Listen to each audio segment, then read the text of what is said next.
Welcome to Chatting with Kathy. Oh my gosh, my intro just like stopped. Oh, wait, I got to get up there.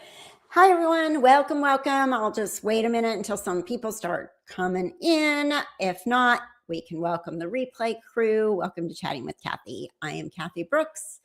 And if you're new here, please say hello in the chat. We are building a new community here. I do have another channel that I've had for about 6 years called Left Undone Incomplete Investigations, but I'm trying to bring more to my stream than just true crime, although we will definitely follow true crime. We're following true crime. So if you don't know me, my name is Kathy. I'm a registered nurse. I am a mother of 4, a grandmother of 2, and I have this channel. I'm also big into travel. And so I've been traveling to Greece, and then last year Greece and Italy every summer for the last like 6 years. So I will be going there again really soon this month, at the end of this month. So I'm super excited about that. Time for vacation. So, okay. So welcome. Grab your coffee. Oh, I already drank mine. And settle in. Okay, we're going to switch things up a little bit. Hi. Okay, Mama D, thanks for being here. Listen while working. It's like a podcast sound, right? You can listen. Okay, Mama D is asking to talk about Crime Con. Okay, so I was actually very hesitant to go to Crime Con. I've wanted to go for years, and the one year I had a ticket, I was going to go, and my mom was not doing well. My mom just passed away in December of dementia, Alzheimer's. And so I was her full-time caregiver, and everybody in my freaking family gave me pushback because they say, you go on more vacations than I go in the last 10 years, which for my mental health, during the time when I was taking care of my mom, I had to do something like go on a trip. And vacations just make me feel better. For my mental health, going on a trip anywhere, literally to a cabin in the woods or a beach barbecue, and spending the night in a tent. But I choose to go to Greece because that's where my heritage is, and my dad was born from there. So I like to explore Greece as much as possible. And if you're interested in travel, by the way, I have another channel. It's called Beyond the Empty Nest, and I discuss travel, especially to Greece. And I call myself bougie on a budget because I like to fly first class. And the first few times I went to Greece, like the first 3 times, by the way, I'm a former flight attendant, so we're going to get to that. But I can't stand to sit in the economy seats. They hurt my back. I have arthritis in my back. My ankles swell up. It's just a nightmare, right? So I figured out how to get up to first class by using points, and business class, first class. Actually, this time I'm going it has a first class. American Airlines has one plane left. It's a 777-300 that actually has a first class. And I was able to upgrade myself to first class with points. So my whole goal of being up there is to be able to lay down. 10-hour flight, let me lay down. And then coming back as well. So I just use my one credit card. I have a Citibank card that gives me American Airlines points, and I use it for things like my electricity and pay it off every month. So that's how I do. And I'm like bougie on a budget because I can't afford those seats. I just find ways to maneuver all that to get up there. So anyway, tangent, but we will follow all things true crime, but other things too, pop culture, whatever, lifestyle, being over 50, over 60. I turned 62 back in February. So it's a weird stage in my life. My life has always been tons of friends, tons of kids around, people, my mom for 6 years, being her full-time caregiver. And now it's very quiet. And I don't love it. I don't love it being this quiet. So I'm going to meet my cousin in Greece. I'm going to do the first 5 days by myself, and then I'm going to meet my cousin, and we are going to road trip the Peloponnese. So I will post some of those photos and pictures and all that kind of stuff that you guys can see. The Peloponnese is on the mainland of Greece, but it's supposedly, I've not been there yet. It's supposedly extremely beautiful, even more beautiful than the islands. So my cousin is going to make me do 6 places in 6 nights, which I never recommend, but she's like, you have to see it all. So, and our family has inherited a hotel in Greece, and it has been crazy. So I've been talking to the lawyer over there about this hotel, but it's the laws and the laws and the rules and the laws in Greece, the inheritance laws and stuff are a nightmare. So we may or may never be able to get it, but it's on the Aegean. It's literally on the Aegean. It's a boutique hotel. So we're going to stay in a hotel about 3 doors up from that and try to figure all that out. But the lawyer has been very slow at getting back to us. But the problem is with this, and I know this isn't what you guys are here for, but so the problem is with this hotel is I counted just the way that the Greek law works is somebody dies without a will, which was a great uncle, right? He died without a will in the 70s, mind you. He was living in New York and he owned this hotel. And so he didn't have any kids. So his hotel goes to his siblings. And his sibling, one of his siblings was my great grandmother. Well, then my great grandmother died. It goes to her kids, and whoever other siblings are out there goes to their kids. And then when my grandmother died, it goes to my parents. And now all our parents are dead, and it goes to us. So right now, out of my first cousins on my mom's side, my grandmother's side, I counted, there's like 5 that have already passed away, but there's like 20 of us still alive. And then the ones that have passed away, it goes to their kids. So everybody has to be on board. That's why we're never going to get this hotel. It's just sitting there. Let's see if I can show you it on Google Earth, because I'd love to show you. It has so much potential. But apparently I was talking to AI, and it says that you have to get everybody on board, or they have to be willing to sell their part. And you can't just they can't just like sign off on it. So it's just going to be a nightmare, but it's kind of a dream come true here. Okay. It's in the Peloponnese, which is, let me show you. I'll zoom in here. Let me share.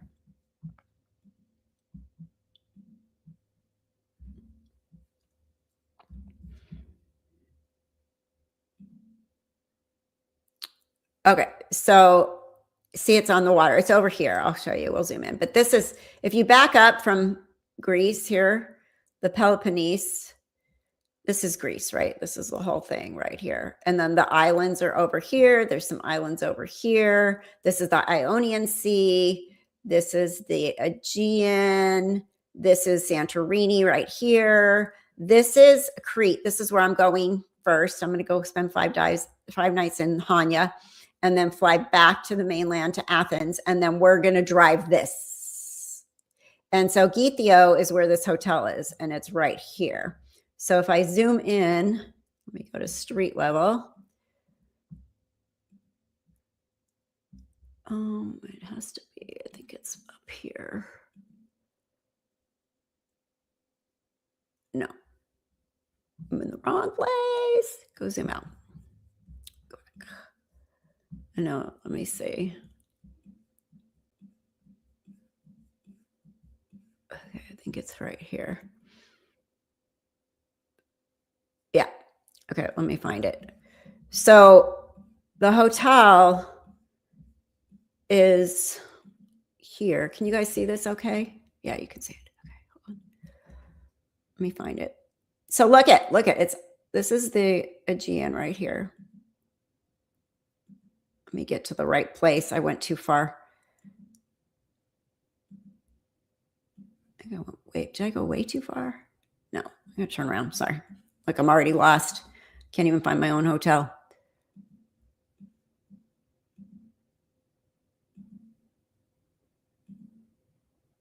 All right. We're getting there. We're getting there, I think.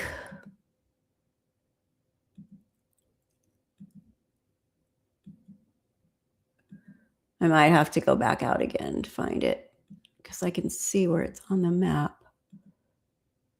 there's like, it might be too far. No, hold on.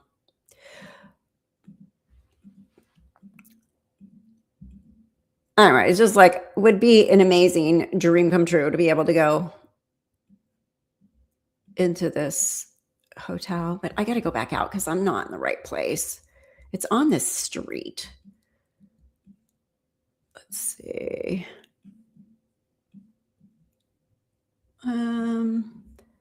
Let's see. Let me see. The hotel that it's right next to this hotel. So let me go to this hotel. Okay. Let's go there. Right there. Right there. Okay. So this is the hotel we're going to stay at, and it's literally right up the street. It's only like 3 buildings up here. So look, they have like the tavernas over here on the water, and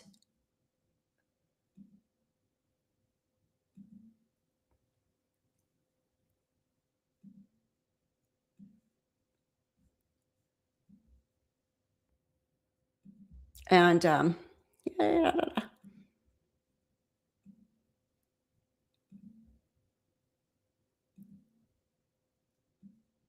Okay. It's right here. This is it right here. See it? And like all the other hotels and stuff here are, it's all abandoned. It's been abandoned since like the 70s. So I'm dying to go in it at least, you know? So anyway, that's my project when we go to Greece. We're going to look for that hotel. I know. Where is everybody? Hi, Gary. Let me get rid of this. Okay. So let's get into the stuff here. Hi, Gary. Let's see. I know my last couple live streams had a lot of replay crew and not as many. I don't know. Maybe everybody's at work. I'm not at work right now. You like it? I know. It's right on the dang water, you know? Kitty cat, can you please get down? Just like, but if you look right here, let me show you. I'm going to spin around real quick. Look. That, give me a yacht. Give me this little, I'll open the little restaurant down here, this taverna in the bottom. It used to have a pizza place. It's set, the signs that you can see from, like if you go back to, you can go back in time of all the Google Earth type photos they've taken on it. And back in 2011, they actually still had the sign up, but yeah. But there, you know, you go down the street here and you see these other places are all fixed. And I'm like, there's no other abandoned places on this entire street. So you'd think that the Greek government would just be like, yeah, sure, come on in. You can have it. It's yours, because it is. But the bureaucratic nonsense of every country in the world, apparently. Okay, so I know you've been asking, and everybody's been watching about Mackenzie Shirilla case. Her lawyers are fighting to get the Ohio Supreme Court to look at her appeal because of that they made a big mistake on the calendar. The appeal needed to be filed in 365 days, and they went 366 because they messed up, because it wasn't calendar date. It was 365 days, not 1 year from today, but based on the date. So that got denied. And, you know, I mean, I don't think the law, I mean, I kind of think that they should just go ahead and listen and then just be like, sorry, Mackenzie. But they screwed up and they waited to the last minute to file. Who waits to last? Like, I've been told my whole life, don't wait till the last minute to do things, even though I do, but they're lawyers. So, I'm paying attention to see if the Supreme Court makes a ruling, and we will cover it. There's another, I was looking up different high profile prisoners in that prison. And oh my God, I was watching videos of that prison where Mackenzie's in. It is like a freaking adult daycare. It does not feel prison-y to me. They do crafts, they make flags, they have plays, they do singing things. Like, we'll have to go over that, where the prison that she's in, because I found some really crazy videos about, I'm like, she is not hurting right now. Yeah, and I own it, so I would like to stay there. My cousin and I were talking about, like, we just can retire there and live there half the year, right? So we'll get to Mackenzie for sure, and keep getting to her. Now, Mama D was saying we should talk about CrimeCon, and what I was going to say about CrimeCon is every year I have wanted to go to CrimeCon, and I did buy tickets, and then my siblings were a pain in the ass, and they didn't come. Yeah, it was due to the leap year, Mama, because the rule was they had to file within 365 days. But if you had a leap year, that means it was 366 days when you got to that date again, which means they missed it by a day. So, yeah. CrimeCon. Okay, so I've never gone. And Lori, you might, if you watch the other channels, she's called Dental Lori now. Lori was one of my mods on Left Undone for a really long time. And she's very good friends with these girls, Christina and everybody, because of the whole Lauren Matthias thing that happened last year at CrimeCon. And I did do some videos on that because that was absolutely insane and ridiculous. And I do not approve of what Lauren Matthias did at all. I think it was mean. And she got a restraining order against Christina. And Christina did not deserve that.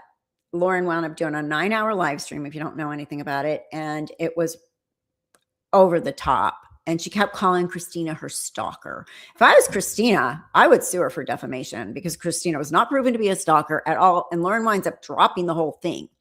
But it was just complete nonsense, right? Well, then this year at CrimeCon kicked Christina out last year because of all this. And Lauren Matthias had her minions, Joe Schmo, who I thought was a good guy, but I'm not bringing him on my show anymore. I brought him before. And Megan Connor and, all these people are like, took this side. And Judy Ron took the side of Lauren Matthias, which was really crappy. So no longer unsubscribed to him, unsubscribed to Trisha Griffith because she took Lauren's side on that. And it was just, if you look at it from an outsider looking in, and you don't just want to share subscribers, because that's how I see it.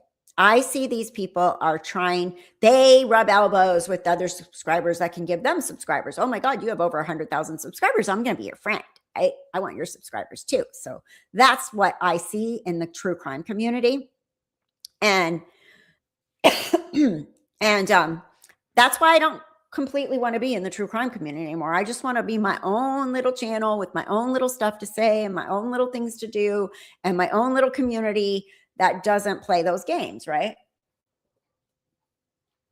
And Lauren, I blame Lauren. I think she started this whole thing. And Lauren's always been really kind of rude to me. I saw her at the Daybell and Lori Vallow, Chad Daybell, both. I went to both those trials. She acted like she owned the place. Even the Woodcocks are very disappointed in her. She gave Kresha a copyright strike for using. Yes, Lauren put together this compilation, whatever, but it was of the Woodcocks. It was of JJ, and Lauren copyright strikes Kresha. So after that, I was like, So, all those people, I think, are just seeking something for their own purposes, and I don't like it. So I'm going to get a tickle right now because I'm talking fast. Let me see. I know somebody told me that water's not the best thing for a tickle in your throat. How did Lauren get the pass she had last year? Lauren had a pass that she didn't buy around her neck in some pictures that would have got her into more things than she bought. So it was really weird. Really weird. But CrimeCon actually gave Christina a ticket this year because Christina had purchased the most expensive ticket. Hold on, I'm going to mute you for a second.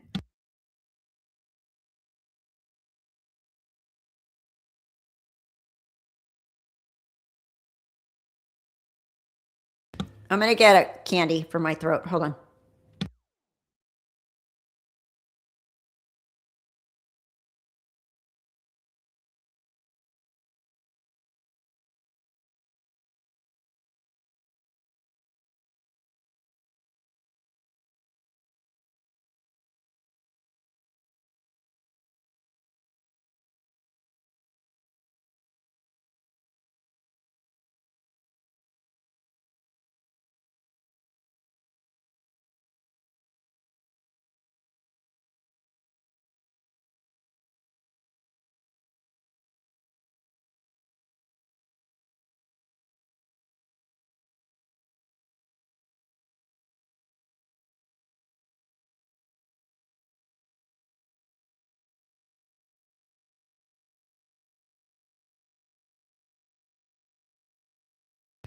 Thank you. Okay. Sorry, I'll take this candy out in a minute, but I'm just trying to get that tickle to go away. So CrimeCon gave Christina one of the premium tickets and this year. And so she was able to go. Lori told me that Lauren supposedly wasn't going to be let in, but that didn't happen. They let her in. And when I was watching Jay for Justice, Everyday Jay, what's her other channel name? And she was live streaming from CrimeCon. And she was like, okay, I'm going to take you guys to go pick up my badge. So she goes up to get her badge, and they were like, hold on, my computer's not working. Go over there and talk to that guy. Show that guy. It's like, hold on. Another guy comes out. I don't remember what she said his name was, but some manager of CrimeCon dude. And he pulls her aside. And he's like, you can't wear your meta glasses. You can't live stream. We're just making sure that nobody causes any trouble. And she's like, I wasn't even here last year. So somehow people put anyone on the list that has talked crappy online on their channel about Lauren Matthias. Or maybe it was Trisha Griffith. I don't know which one, but somebody did this. And to me, that was so poor. Just such bad PR for CrimeCon. People are paying hundreds and hundreds of dollars. They're spending hundreds and hundreds of dollars to come to Vegas, airplanes, hotels, spending money eating there, buying drink, everything. It's an expensive trip. And to pull these people aside like they're 12 and say, you can come in, but you have to be nice to everybody. It was just really upsetting. Jay seemed very upset. So I talked to Lori, and she said, oh, they're doing it to everybody. They did it to Christina. Well, apparently Christina walked by. Jay was very clear with the guy. She's like, where can I film? Where can I live stream? Yeah, he said, you're on the naughty list. Literally, Santa Claus gave you this naughty list? Like, what the heck? So again, during the whole thing, Christina gets pulled aside again. And poor Christina, like, she's just so happy to be there. She got kicked out last year. They give her a ticket, and then they pick on her. I would love to know if Lauren got talked to, because I think somehow he says, we've been in contact with Lauren, and everybody just needs to stay away from each other and be kind, and no live streaming, no this, no that. Lauren was literally stalking. Lauren and her minions, Megan and Joe Schmo, were literally stalking Christina last year. She got kicked out of the bar because she was allowed to stay in the hotel, but she got kicked out of the bar when Lauren wanted to come into the bar. It was just such crap, like such crap. And so it gives all the creators, I really think it gives all the true crime creators a really bad name. And that's why I'm not necessarily going to do this is really one of the main reasons I'm not going to do full true crime, because it turned into such a mess that it's not even about the victims anymore. Lauren Matthias doesn't care about the victims. Lauren Matthias cares about money and subs. Right. CrimeCon should have just shut their mouth about the whole thing and let grown-up adults figure it out. Right? I mean, there's thousands of people there, and you're going to pull away these girls that are coming there that had been really treated poorly last year by CrimeCon because of this restraining order. And so they pull Christina away again, because I guess she walked into one of Jay's live streams, and somebody from Hidden True Crime Gems decided to report that. So the guy comes over and pulls Christina away again. And Christina starts crying, like I would too. I'm like, this is so mean and unfair. She's like, I'm not live streaming. But she had walked in front of Jay's live stream. So I don't know. I haven't talked to Lori yet. I had texted her when she was there. I wanted to get the inside info. But it's just such a creator grift is what I'm seeing. Like, people are here to make money. They don't care about the victims. And I don't want to be that. I just want a channel that we can spread the word on cases and people and talk and be a community of like-minded people that care about others and have things to talk about. And so then JLR investigates who, ooh, I'm not even going to say it, but man, he goes up to Hella's guy, Dolly, and gets in his face, you know, and that's another one, you know, sitting in front of Nancy Guthrie's house for months on end. And I swear to you, if another big case drops, that ain't going to be his focus anymore. It's going to go where the views are and the money is. And that is what it's all about. So everybody giving super chats and money to these grifters literally don't care about you. They don't care about the victims. In my opinion, is just not something I want to be a part of. It almost makes me not even want to have a channel, to be honest. But I think you can do this with some integrity and professionalism and still have a good community and not be a grifter.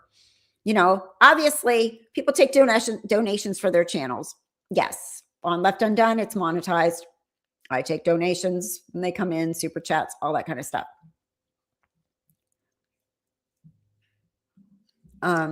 Someone said that some creators had investment in CrimeCon, like they make money off of it. Interesting. Interesting. I wouldn't be surprised.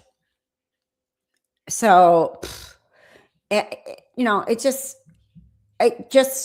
I told Lori, because Lori's like, you didn't go to CrimeCon. I'm like, no, I picture people pulling hair. Like I do. I picture it being a SHIT show. And it came real close to that as far as my opinion goes. And I don't think Dr. John is any good at what he does. I have no idea what he's doing with his professionalism and stuff. My daughter's got her master's in psychology, and things I ask her make much more sense than things that Dr. John in his books and Brad Pitt and everything else he's talking about do.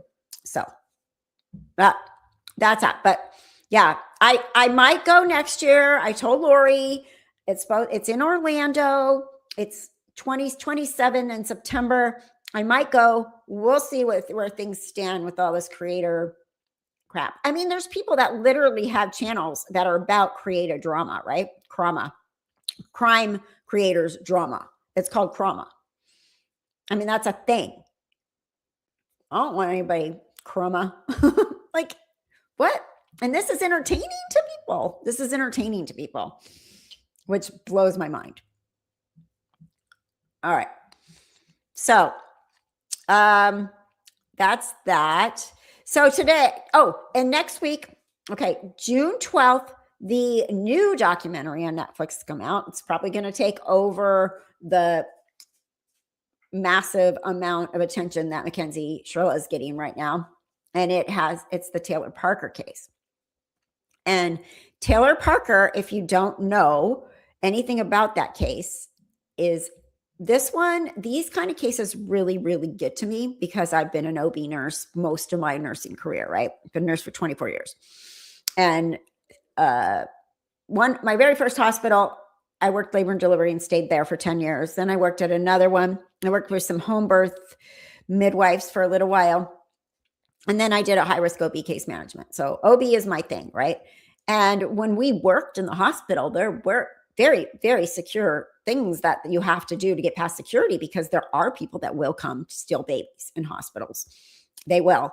And so there's these crazy people out there that will kill a woman and steal their baby out of their uterus. They'll slice them open and steal their baby. And that's what Taylor Parker did to Reagan Hancock. She befriended her. She faked her own pregnancy. People warned her boyfriend that she was faking a pregnancy. She had had a hysterectomy in the past, and she literally came and attacked Reagan Hancock. And it's horrible what she did. Like the report, like when you watch my video on it that I'm getting ready, definitely a trigger warning of how horrible it was. And Reagan had a little, I think she was 3, her little girl at home when this all went down. She killed her. She stole her baby. She got in the car. She shoved the umbilical cord and the placenta down her own pants. And she started driving to this hospital. Calls her boyfriend, says, oh, I'm in labor. I'm driving, whatever. Gets pulled over. Calls 911 about having a baby. She's like, there's a trooper behind me. They take her to the hospital. And next week, when we have our live stream, we will go over that video because it's crazy. And I want to talk about the possibilities and how this really should have been caught. Like faking a pregnancy for that long, stealing a baby, is tragic. And people knew that she couldn't have a baby. I mean, her ex-husband was calling her out on it. So she does wind up getting arrested. She's been prosecuted. She's on death row.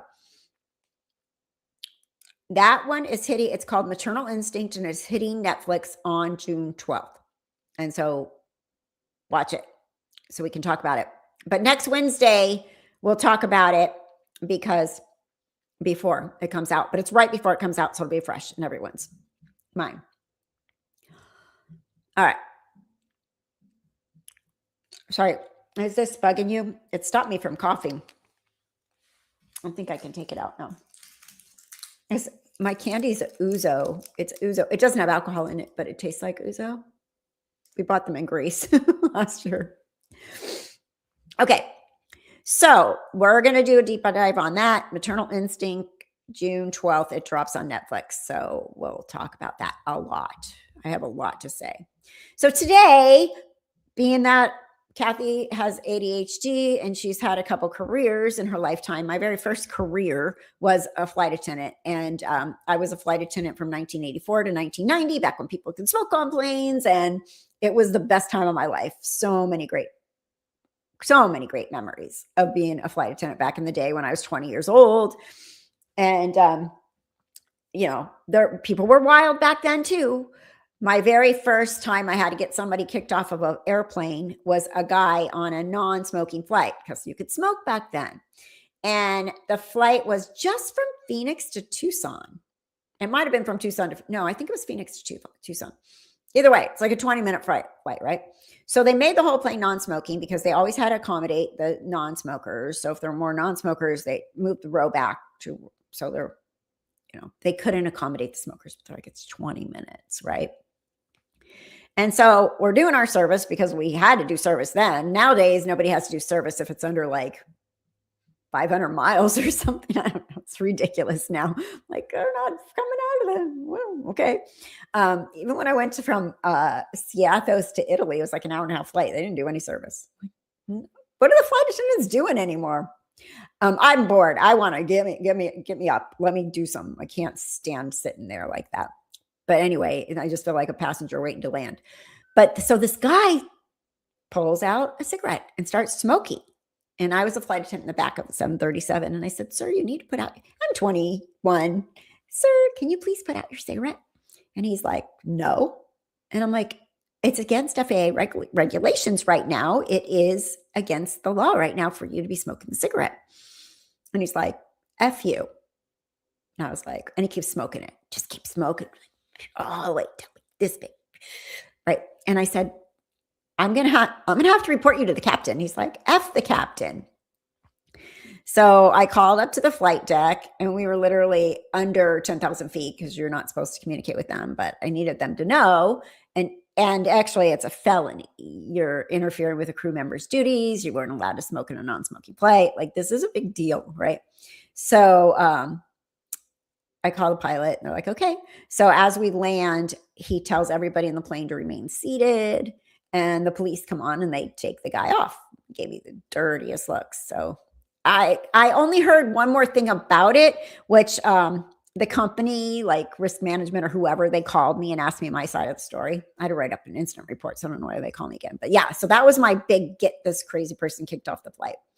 And then when I worked at United Airlines in 2015, but like we said, Mama, it's not a very lucrative career path.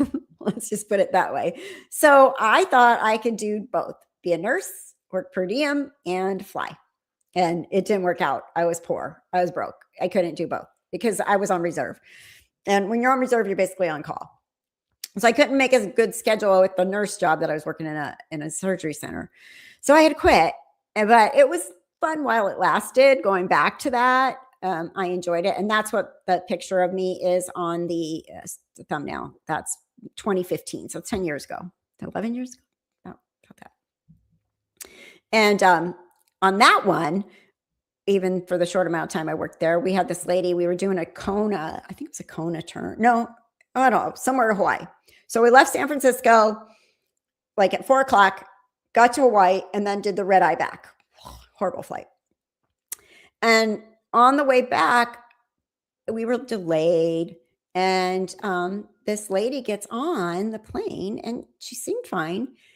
She climbs over her husband or boyfriend or whatever, and she goes into the bathroom. We're still boarding, mind you.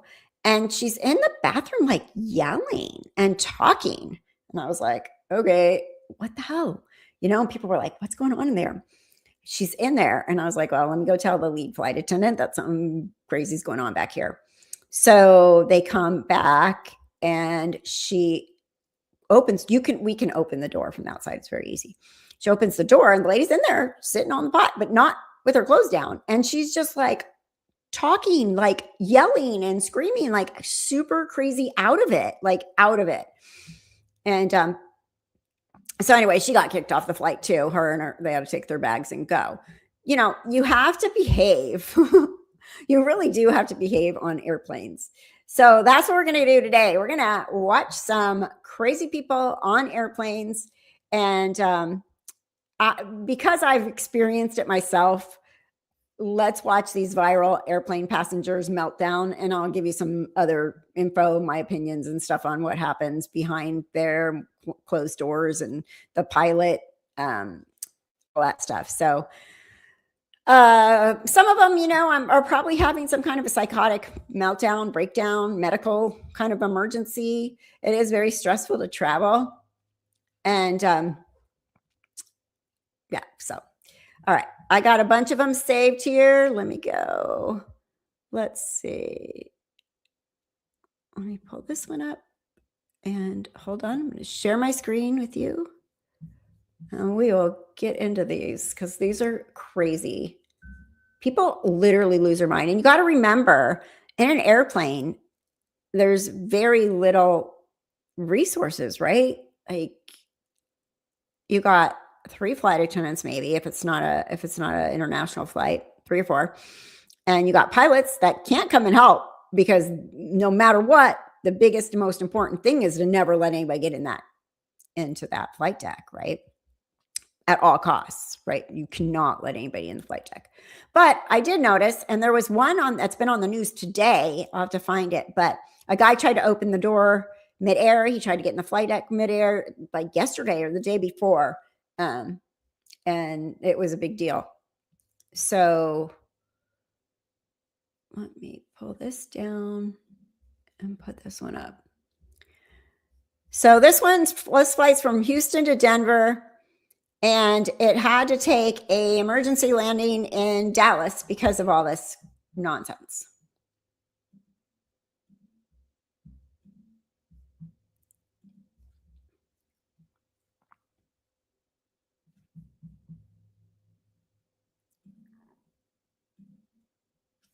All right.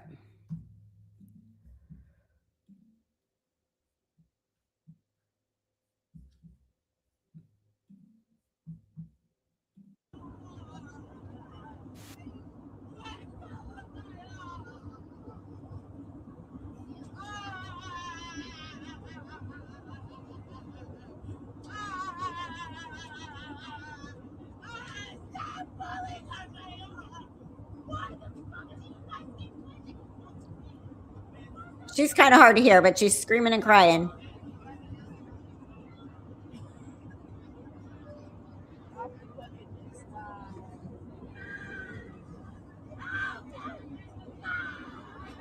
No, this lady, can you guys hear okay? I don't know why mine's not.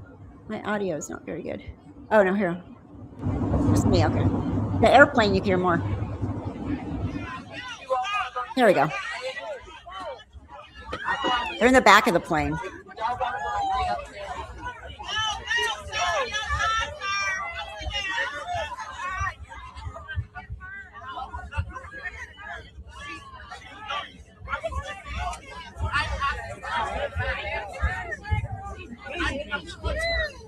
So the one lady is, I still don't understand this whole thing went down. The one lady is crying, the older lady with the blonde hair. Then this other lady, the black lady, she comes in and she starts telling people that this lady's a demon or she's been demonized. It's wild.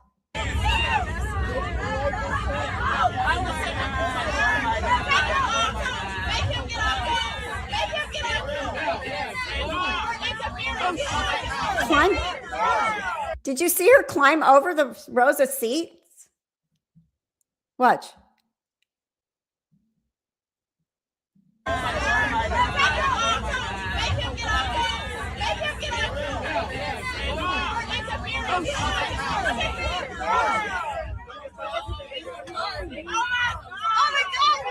She's climbing over all the seats.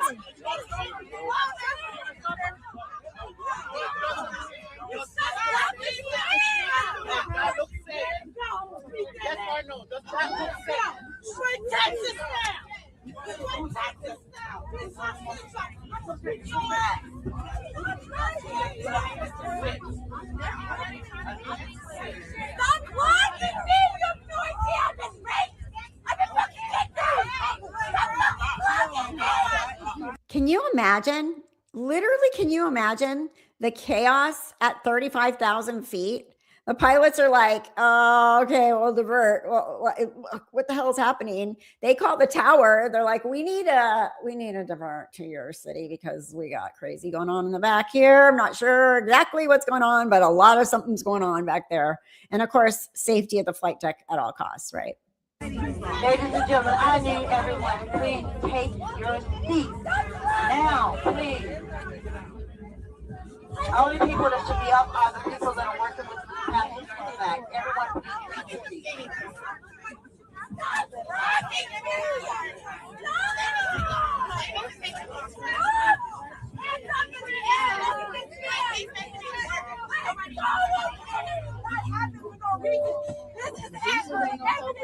There's a real devil that wants to kill each and every one of y'all, including your family members. That's not her. She's possessed and she needs help. She's possessed. I'm sorry to say it like that, but I'm telling you right now, Jesus Christ is the way, the truth, and the life. And there's nobody that's going to come to the God, the Father, without Jesus Christ. And I'm telling you right now, the Spirit Everybody's quiet now. Anything y'all need to trust Him. In the name of Jesus, I command the Spirit of peace. As anybody knows, who doesn't have a relationship with Jesus Christ? Anybody So now we're at church. All right, I'm going to move on to another one. Hold on. That was just insane. Okay, hold on. Let's find the next one. Okay, here's another one.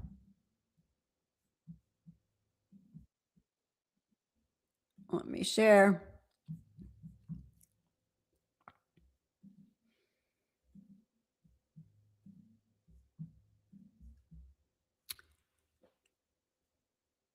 All right, here we go.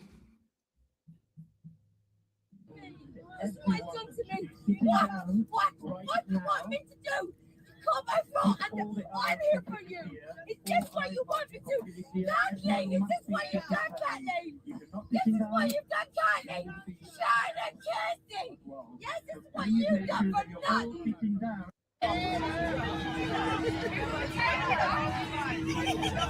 And you know what the saddest part of this whole thing is?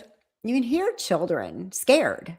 They're scaring children, these crazy people on these planes. Like, kids are scared. They're like, obviously it's already stressful to be on an airplane and everything. And you bring your child on this plane and then they see this crazy person that they've never seen act like this in their life. People act like this in their life and the kids are crying and scared. And then she's like, oh, I'm so sorry for the children. Absolutely nothing. I'm sorry, guys. I just want you guys to calm. Charlotte, Charlotte can't get up here now. You started to Charlotte. Stand up, Charlotte. Show yourself. You Charlotte started it for nothing. See, look, man, you're making kids cry. I'm so sorry for your children. Honest to God, I'm sorry for your children. Yeah, man, look at that. You're making kids cry. Sorry to God. Because you will get. Okay, that's another one. Let me get another one here. There's so much that's gold on this thing. Here's another one. This lady eventually comes online and apologizes on her own TikTok or something eventually. But this one is wild too.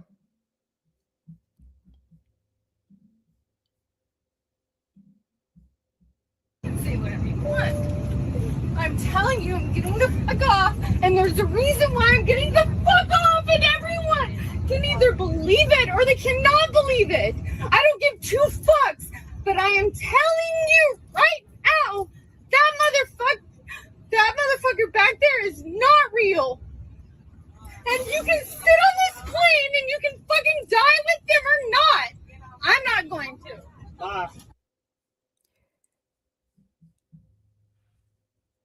There's a part 2 of this. Let me see if I can find it. Oh, here. No.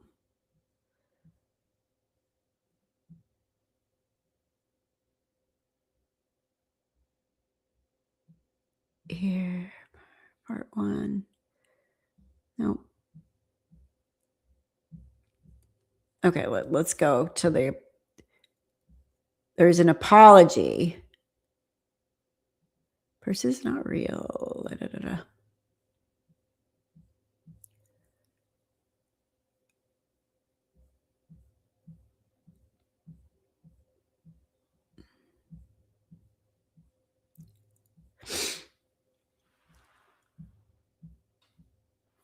I just saw it. Okay. There's a person is not real. Oh, yeah. Okay, here. Not long ago, there was that viral freak out on the city agenda where they're sneaking, and then they even started making up their own video. Not only that, but body cams. I want to show you a little bit of both of these things, and also what sparked this whole pile of shit just stole my AirPods, and then we'll see the apology video.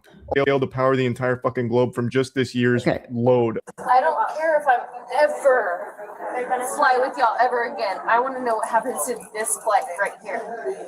Hey, this is the after action post game report. It's me from the future. I'll go, hey, what a couple of weirdos on Twitter flight as a sideboard. It was totally fine. Like everything turned out okay. Do not let that flight leave. Do not let that flight leave. Being dead serious. Do not let that flight leave. That flight's not going to make it to Orlando. Let's go. It's not going to. Can I just leave? Like that flight's not going to make it. Yeah. You had y'all warning. So keep walking. Oh yeah, until y'all see that flight blow up. Okay. It's clear she's very distressed, and it's also very clear that this is not a moment she's proud of. Alcohol related or something else. But so I guess either I guess this guy has video of her. Here we go. This is her eventually. Have been unwilling to speak on the viral video. Apology video. As you know, I have been unwilling to speak on the viral video, but I do finally feel that it's time. First and foremost, I want to take full accountability for my actions. They were completely unacceptable. And I want to apologize to everyone on that plane, especially those that had children aboard. Can't imagine going through that and trying to explain to your kid what in the world just happened. Overall, I think this was a totally fine apology video. So that was weird, right? She freaked out. She's told everybody that plane wasn't going to make it to Orlando. And why is there so many Florida flights involved? It's bizarre to me. Like, it's like Florida man in the sky. Really weird. Okay, here's another one. This lady's super annoying with her political crap that she's saying. She gets kicked off this plane.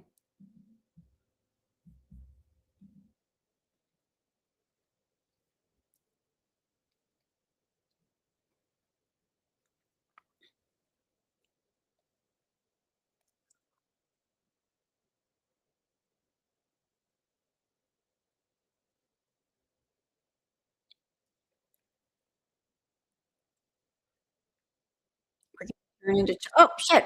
Hold on. What happened? It didn't share. Ah, let's do it again. I played it and it didn't share. Glad I looked over there. Okay, here we go. Free speech is dead. Excuse me, didn't do anything. Right? Even like the words coming out of my mouth. No, we're not coming off. And you're gonna have to take everyone off. You guys see what's happening in America? You didn't like what he said, and now we're getting kicked off a plane. And all of you all are gonna have to wait. This is outrageous. You guys, we're gonna turn into China. We're going to turn into China. The president or the master people didn't like what I said. Like, how really? Oh, I love Elon Musk. He is the best. Elon, I am suing you. What is your name, sir? We didn't do anything. We did nothing. Shanghai, guys. Shanghai, guys. We're turning into China here because you're a Karen on a plane. Gene, we're not getting off. Excuse me. It's our anniversary. No. It's our anniversary. Her husband. Just, Everyone off the aircraft, and then we board as soon as the sheriff gets here. We do apologize. What did you do? Can you tell me what we did? Listen, you gotta get off the plane because we're Trump supporters. Seriously, I really think that's what it is. Don't do that. Don't do oh my God. So she's like making it all political, but she's being the crazy lady. Her husband's just like, la, la, la, this is my crazy wife. We shouldn't have given her a glass of wine before we got on the plane. I agree. Yeah. And that's why they're very careful about denying boarding if you appear drunk, because at 30,000 feet, your brain actually, I noticed that. And I've been told that at the altitude you do, well, they aren't even there yet, but at altitude, it does affect you more, alcohol. But I think just like the stress, if the planes are delayed, people don't eat right, they go and drink, they're nervous flyers. And I guarantee some of these people mix their benzo with a cocktail. Like they got their Attendant, they got their Xanax, and they're going to be like, I need a drink before I'm playing. Because people are such nervous flyers that they want to numb themselves to get on a plane, even though it's safer than walking across the street. Okay, let me get another one up. Okay, this one's pretty good. This is a family freaking bra going on here.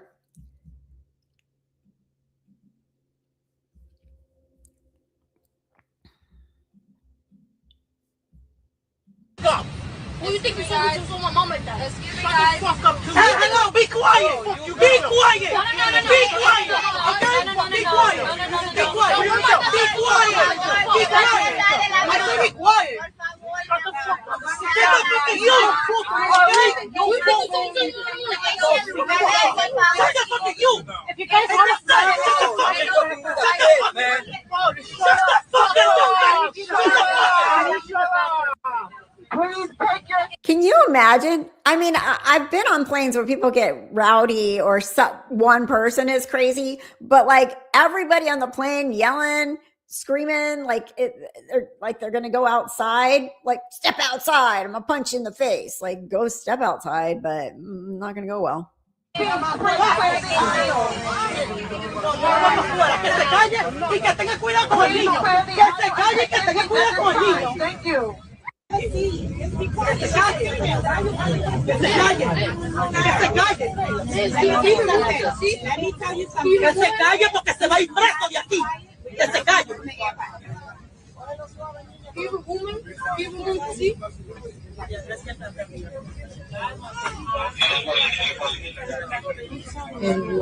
No, you see. Yo no me voy de aquí.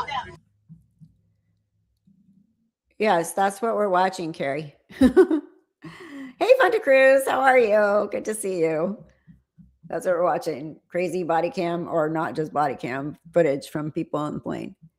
Right, here's another one. This one's crazy. This lady's lost these people. Hey, Phil for Dom Russo. How are you? Welcome. Oh, let me turn the volume on.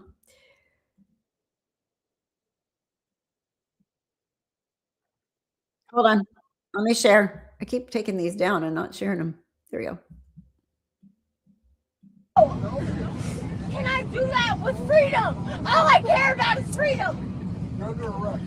That's fine. I've been there before. I'm not scared. I've fucking been there before. This nigga's hurting my elbow. He's hurting my wrist. You're hurting me, Sheriff. You're hurting me, Sheriff. I mean, insane. You're hurting me, Sheriff. Ah! Like,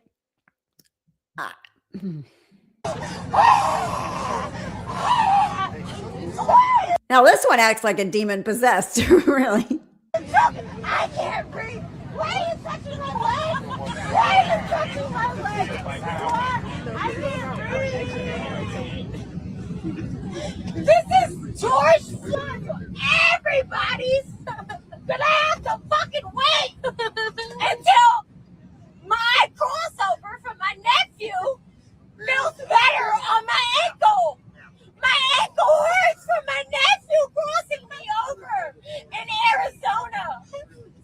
So, you facetious niggas, I know what I want to are gonna have to wait. Say there's a child crying. You know, it's so scary for them. Thank God most of these freakouts are before, well, when they're not in the air, but then I guess some of them do divert, right?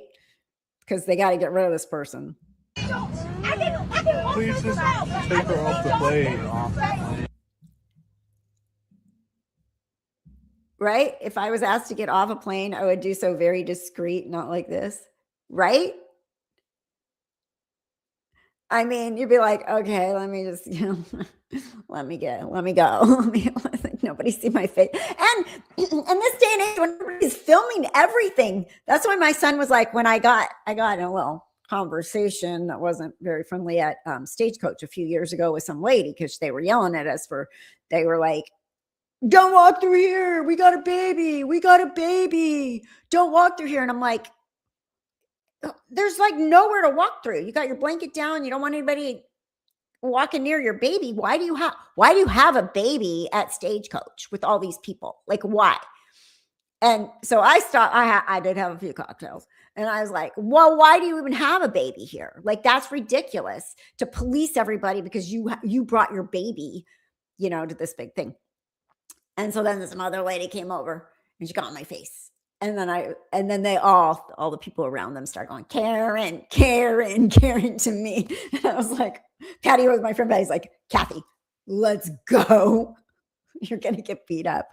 And so then I told my son what happened. And, Michael, he's 27 now. So this is like 4 years ago. He's like, oh my God, you're going to be on TikTok. Oh my God, Mom, you're going to be on TikTok.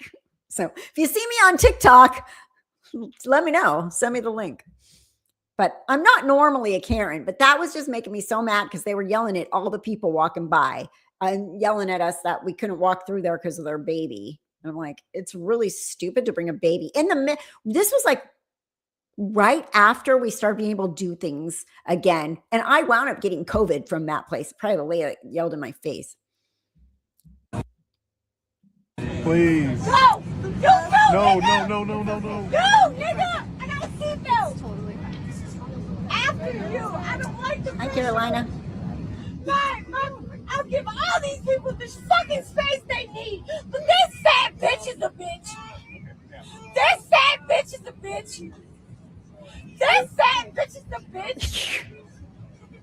Shut up talking to me, Richard Gere.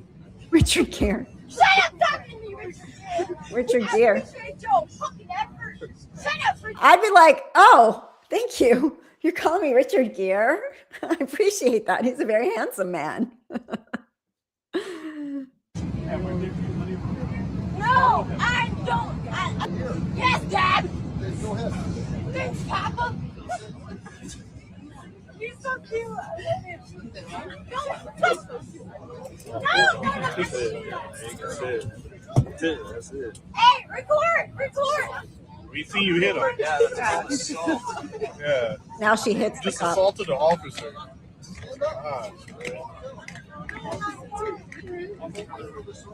This is ridiculous.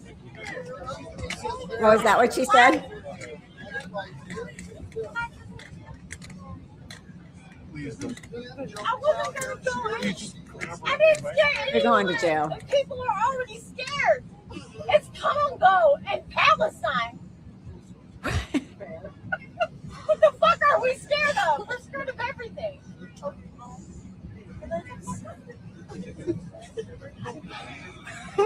I'm so glad. I don't want to go to jail, fatso.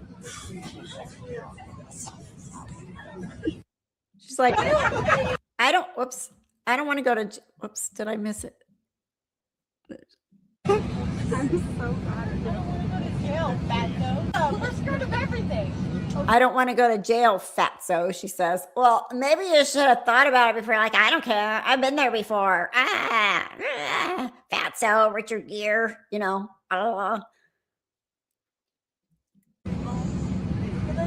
She's like, wait. I don't want to go to jail. I think you made your bed. Time to lie in it on a cot forever behind bars. I'm so glad. I don't want to go to jail, fatso.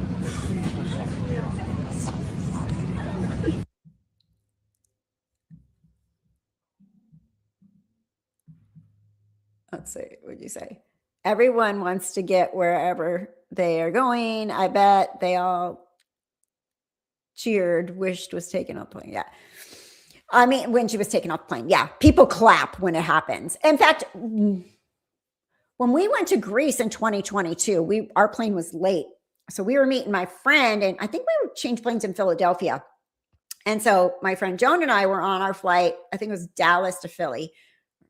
I think that was, it doesn't really matter where we were going, but we had to change planes to get on our long haul flight. Right. And somebody wasn't behaving. So they didn't let us off the plane, and security had to come on. The police, they usually send the actual police on, not just like the regular security people at the airport. And we were like, I'm texting Patty. I'm like, we're here. We landed, but somebody on our plane's getting taken off. And I don't know what he did. I filmed a little bit of him coming off, but he did come off very quietly. He didn't freaking yell when he came off, but something he did on that flight, he got booted for. No problem. I can interpret typos, autocorrect. I had a little grabbing my phone, helping me type. I know everybody. I'm good at. We're learning my interpretation of everybody's. Okay, let's see what. Oh, this one's weird to me. This one, she's like, this one would kind of scare me. As a matter of fact, let me share this one with you, because tell me what you think. Like, she's saying that she's being trafficked. Do you think she's crazy, or do you think she's being trafficked? Because when I went through training, we really need to look out for people that are being trafficked. She looks like she needs an exorcist. Yeah, right. Some of them do. Oop, sound. Get off, please! There's someone that can put stuff on me. Get off! Get the off! Get off, please! There's someone that can help provide assistance. I am being trafficked! During the Southwest flight from NYC to Kansas City, as flight attendants attempted to detain a woman, she vehemently resisted, insisting that she was a victim of kidnapping and trafficking. The intense confrontation raises urgent questions about the veracity of her claims and underscores the challenges of discerning truth in real-time incidents. I don't know. This is I am being human trafficked! I am being human trafficked! I am being human trafficked. I'm being human trafficked. I have seen people asked to get off a plane a couple of times. Thankfully, none of them acted like these people. Yeah, for the most part, they go.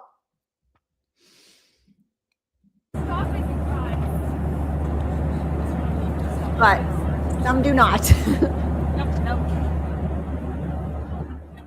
going to go on TikTok, so I look crazy. But I am being human trafficked. Oh, absolutely. You're going viral if you act like that on a plane, for sure. TikTok famous, for sure. I am being human trafficked. Stop! Leave me alone! Guys! Girls! No! No! If they have your family hostage, don't believe it. They use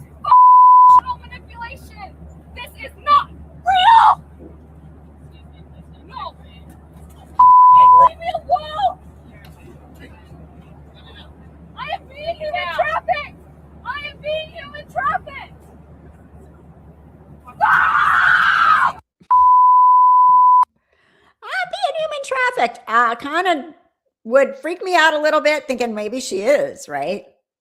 But let's get her to the cops and then they can deal with this.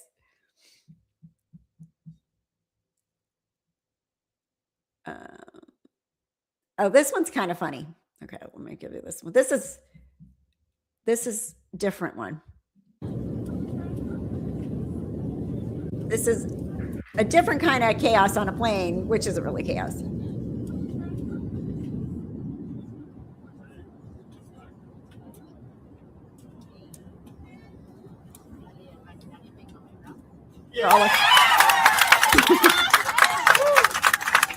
The whole plane's watching that game, the football game. It's not funny. Like the whole plane's watching the same thing on their TVs. Bye, Carrie. I wonder if some anti-anxiety medicines they make some people. I actually think so. Oh, like the lady I was telling you about that on my flight, because the people were like, she was normal. She was sitting out there in the airport. She was normal, but we were delayed. And a lot of people will take Ambien. And because it's a red eye, right? So they want to sleep. Ambien is a really weird drug and it does really weird things to you if you stay awake once you take it.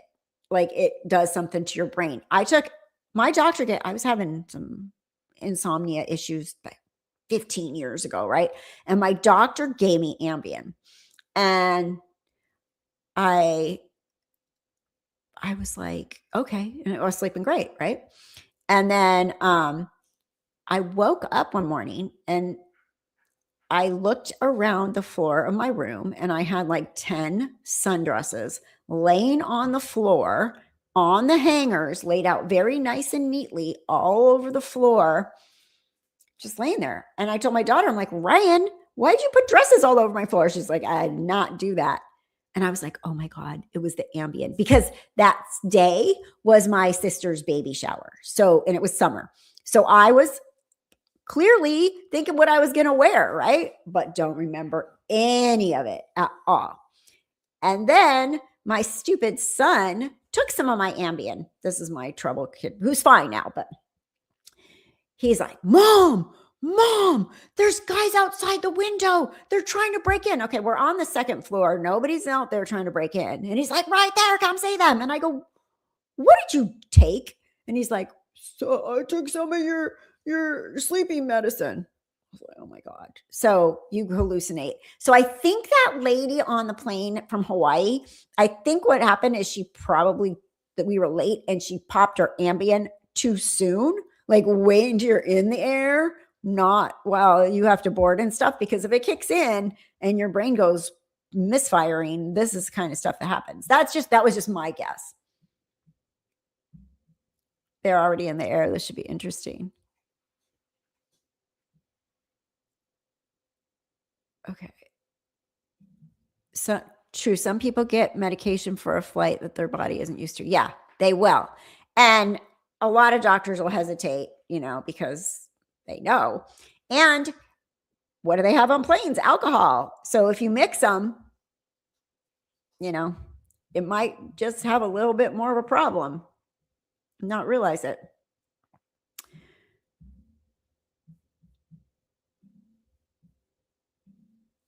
All right, this lady, okay, they're delayed, and I think she needs a cigarette. Let me the fuck off! Shut up! Get your hands off me! Get your fucking touch me! Get your fucking hands off me! You know the fuck I did? I moved over! Now let me the fuck off! Get away from the car.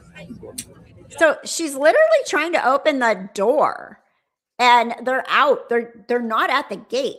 They've already taxied, but they're delayed. You know how sometimes you taxi and then you're like, oh, I don't have clearance to take off. We got blah, blah, and you're out there for a long time sometimes. So she's having a fit and she's trying to open the door. If she opens the door, she's going to pop the slides. And that's going to be a big problem. That would you be the person yelling, shut up. Right? Shut up, lady.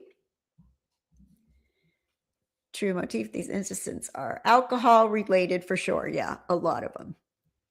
for sure. Get away from the door. Get away. Yo, you're gonna ruin our trip. Sit your ass down. You're gonna ruin our trip. Sit your ass down. This guy's saying, like, come on, lady. I'm going on vacation and you're causing trouble, whoever you are. There is always a sky marshal on every flight for the safety of the passengers. Okay, good point to bring up. They are on most of the flights. They sit in first class, but their job is to protect the flight deck at all costs. So for a normal rowdy passenger like this, they don't let you know who they are. They still let the crew do it and the passengers take care of them. So yeah, so the air marshals are up there. They sit in first class, but their whole job is to make sure nobody gets into the flight deck. I know, right? But, you know, since 9/11, they're there a lot. I can tell you, though, they're not on every single flight, but they're on. If you're doing like LA to New York or Boston to San Francisco or Chicago to Dallas, like those flights they're on, like the ones that are more risky. If you're going from, I don't know, like Medford to Palm Springs, you're probably not going to have an air marshal on the flight. You know what I mean? Like there's certain routes, not guaranteed though, they might be on them. But for the most part, those big routes will have them on for sure. And the internationals. Calm down, please. Always someone want to make commotion. Hey, calm down. Shut up. Sunshine. We on the ground, right? Yes. I'm tired. I ain't smoked a cigarette. So are we. Who cares? It's a good time to stop smoking. My kids is waiting on me. Everybody's tired, man. We got kids here. Shut up. I didn't touch her. I saw That guy's like, we got kids here, you dumb lady. Like, shut up. I don't know who this guy is. He's got a tag around his neck. He must be a non-rev because he's not in uniform. He may just be like a pilot off duty. They will wear their badge still, but he's not working this flight, but he's helping with the situation. And the door is closed, so it's not the gate agent. I didn't touch you. Yes, you did. I didn't touch you. I went around like that. Arrest your ass in Orlando. Let's go. If you don't go take a seat right now, they're going to be. Told ya, Florida again. There's so many of these. They're like Florida flights.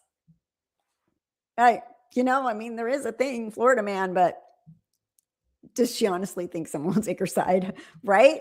Highly doubt it. You get the fuck out of my face. Please. You have a lot of witnesses. Hell, man.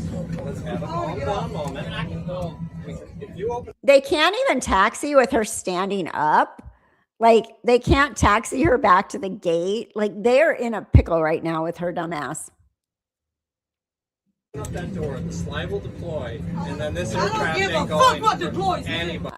The slide will deploy, he says. And she's like, I don't give a F what will deploy. Okay, then you're going to slide down the slide and go get your cigarette? And out in the middle of the runway and, you know, ruin everybody's flight for sure. Taxi her ass back to the gate. I would be like, just, we don't want to sit on a plane with her. Anybody. I don't give a fuck what deploys. I want to get the fuck off. We won't be able to let any vessel through that door. So let's start. You should have drove. Should have taken the bus. When you call law enforcement, guess what? I'm going to get off. You stupid as fuck, because when you call law enforcement, I'm going to get off, bitch. Let's just have a seat. Now let me the fuck off. You get the fuck out of my face. Put her on the no-fly, so I don't have to get her on the way back. This is true. There is such a thing as a no-fly list. You act like this, you may just be put on the no-fly list. Guess what? Next time you buy a plane ticket, they're like, oh, sorry.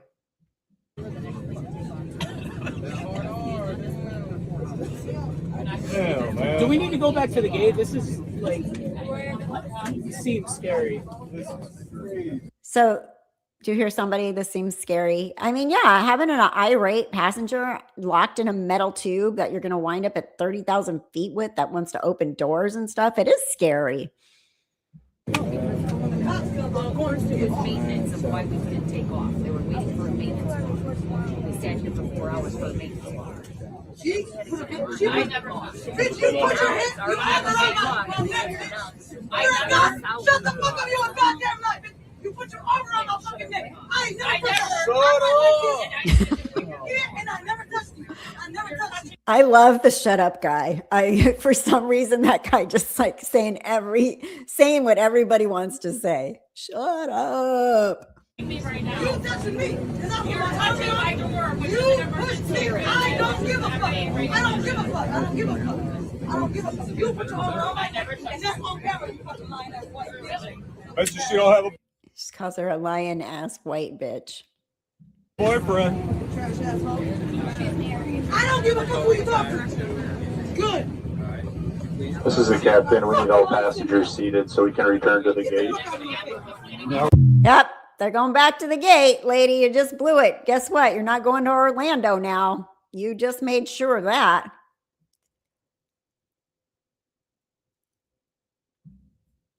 No Orlando for you. Sorry, Disney World.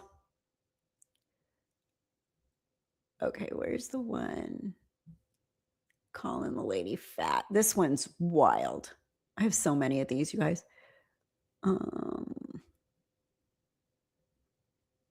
Okay. Let me get this one up. This lady is horrible. Like horrible. And I feel so bad for the passenger she's calling fat. Like, oh my God.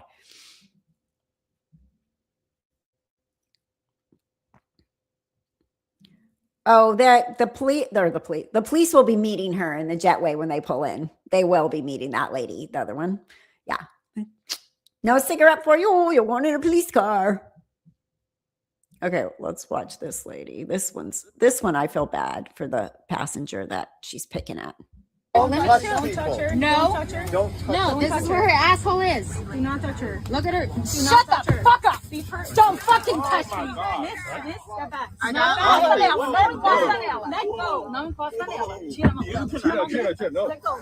Let go. She's got her by the hair. She's pulling that other passenger's hair, all because she didn't want to sit next to somebody that was large. Yeah. Yeah. Right? For hair. You cannot do that. Let go. Let go for hair.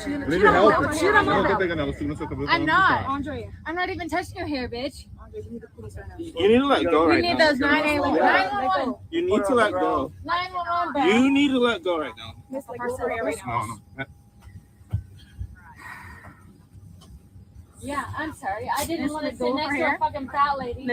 Yeah, Carolina, I never took another Ambien ever. I'm like, I don't want that stuff. I don't know what's going to happen. You know, I'm not married. I was divorced. I'm like, nobody's going to be here if I get my keys and get in the car. Like, it scared me. Like, I laid sundresses out, but what if I would have went shopping? What if I went to Kohl's to get a new sundress or something in the middle of my sleep? Like, Scary, scary. It scared me for real. Let go. You need to let go over here right now. Let go over here. You guys are already past the point of no return. You're already past the point of no return. Let go of her hair, miss. Y'all see me. You know. Still holding her hair. It's just retarded. Yeah, put me on the ground. Put me on the ground. All right. Look at this fat lady. Look at this fat ass bitch. She can't even look. You can't even see her stomach. It's horrible. Look at her outfit. Look at this fat ass bitch. Hilarious. You can't even show your mouth because you're embarrassed. You can't even see it because you're embarrassed. Shut the fuck up. Who is Alana? Sorry, I can't hear you. I can't hear you, ugly ass fucking dude. Who's never gonna lay it again. Okay, I'm sorry, black. She tells that guy, "You're never getting laid again." What the? Black guy. My boyfriend's black, so shut. Okay, I'm sorry, black guy. My boyfriend's black. Then she calls this guy black guy and says, "Well, my boyfriend's black." I mean, talk about insane. So shut the fuck up. My boyfriend's fucking a black guy. My boyfriend's a black. My boyfriend's black. My boyfriend's a fucking black guy. You're joking. Oh my God. Now she's spitting at the passenger. Like, she's literally spitting at her.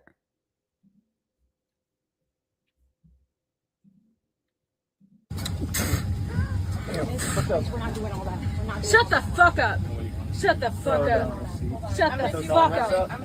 Shut the fuck up. Shut the fuck up. Yeah, put a seat down. Shut the fuck up.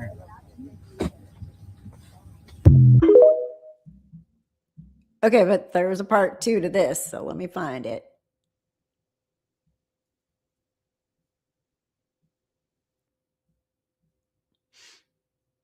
Okay, part 2.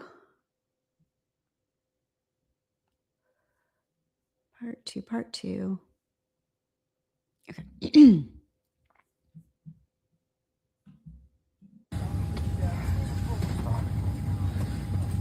Ugly ass bitch, you're so fucking ugly. You guys, I need You guys never to- got laid in your Now. life.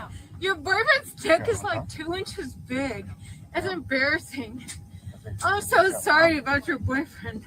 That's horrible. That's horrible. I can't breathe. I can't breathe. I can't breathe. I can't breathe. I can't breathe. I can't breathe. I can't breathe. Okay. Let me go. I can't breathe. I can't breathe. Shut the So they do have like zip tie handcuffs on the plane. They do have ways to like tie you back to your chair. And that you can see they put the zip tie handcuffs on her here. fuck up. I can't breathe. Fuck you. Fuck you. Fuck you. And I love now after 9/11 how many big male passengers or whatever other people will help like subdue these people. Fuck you. Fuck you. Fuck you. Nobody's fucking touching me. Fuck you. You're not letting me go, motherfucker. You're corny as fuck. Nobody's letting me go. I can't get out. Yeah, you shouldn't get out. You're fucking bad as shit. You disgusting bad. Look at her. She's kicking that woman. I would love to know the outcome of this. Like, I need to research what happened to her because I certainly hope she got a felony for this. And yeah, hopefully her employer saw this. And hopefully she went to prison for this. Fuck you. Like, she's violent. Fuck you. Fat ass pig. Fuck you. You're so beautiful. You're stunning. Shut the fuck up. Can anybody do something, please? Get the fuck up. No. The flight attendants, like, is it the gate agent or flight? I don't know if they're on the ground still. Oh, yeah, she'd have to have been arrested. I hope that the charges stuck too. Yeah, okay,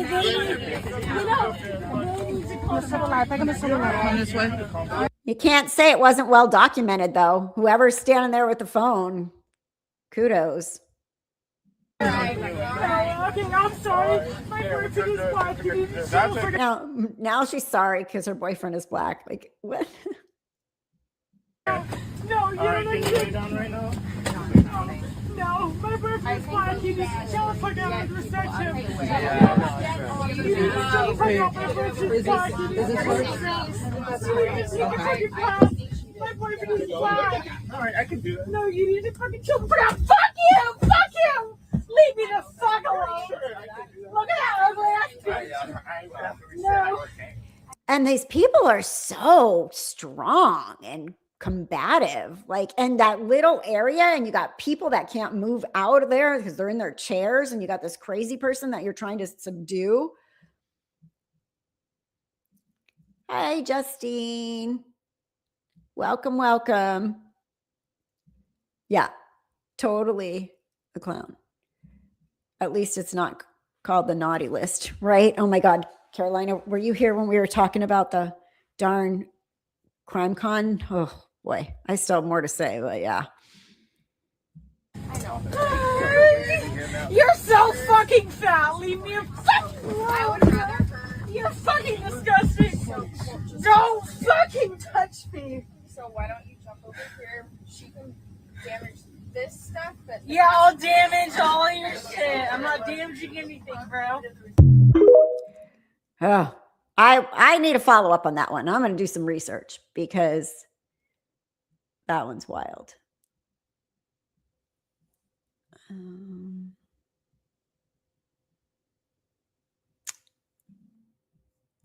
Oh, no, we got this one already. Let me see.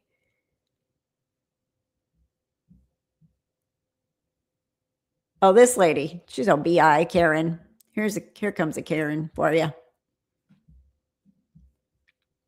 Shut your mouth. Wait for the people in front of me to get up. That's how we do it. Oh my God, you're all whiny for no reason. Where you going?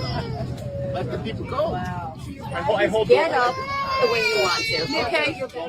You're just a Karen, and that's just the way it is. Just deal with it, people. My God, why don't you all shut up? It's not affecting any of you. No, but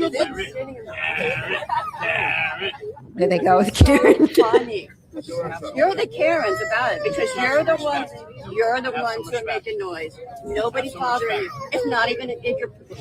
I'm sorry. Do you have my permission to record me? It's public. Shut up. F-bombs. Yep. Because you've never said one. I can tell you have. Oh yes, I can. Given your accent, I can tell you said the F-bomb. You can be a jerk. No, you're not going to insult someone because of an accent. We're not doing that. Put your finger at me. This is a low IQ human being. Yeah, it is. You ain't gonna change this. I love when they say ain't and they talk about low IQ. I use ain't and I'm in a doctoral program. So oh, well, that's a big deal. I'm a lawyer and I don't say ain't. You're clearly racist. I'm in a doctoral program and I say ain't. And she's like, well, I'm a lawyer and I don't say ain't. So now we're arguing about what the hell are you arguing about? Proper plane etiquette, plane depot. Yes, you're supposed to go front to back. It makes everything a lot easier, for sure. Now, a lot of times there are people that jump out in the aisle, and I usually give them like they must have a tight connection or something, right? Because there's usually people with tight connection. But for the most part, yes, front to back, you let everybody go like church. But look at this. I'm a lawyer. Do you even know what the word racist means? Wait, you're white. Because that's racist. Maybe xenophobic if you're talking about accents. Maybe get the vocabulary right. When we get off this plane, I'll meet you out there with my bar card. She's going to prove that she's a lawyer when they get off the plane. Yeah, there's exceptions. Goes viral, you'll lose that too. Sure. Okay, let's take this one down.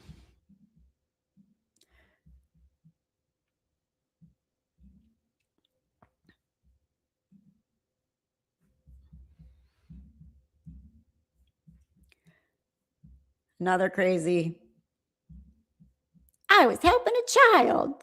You horrible people. Her and her husband get kicked off of this one.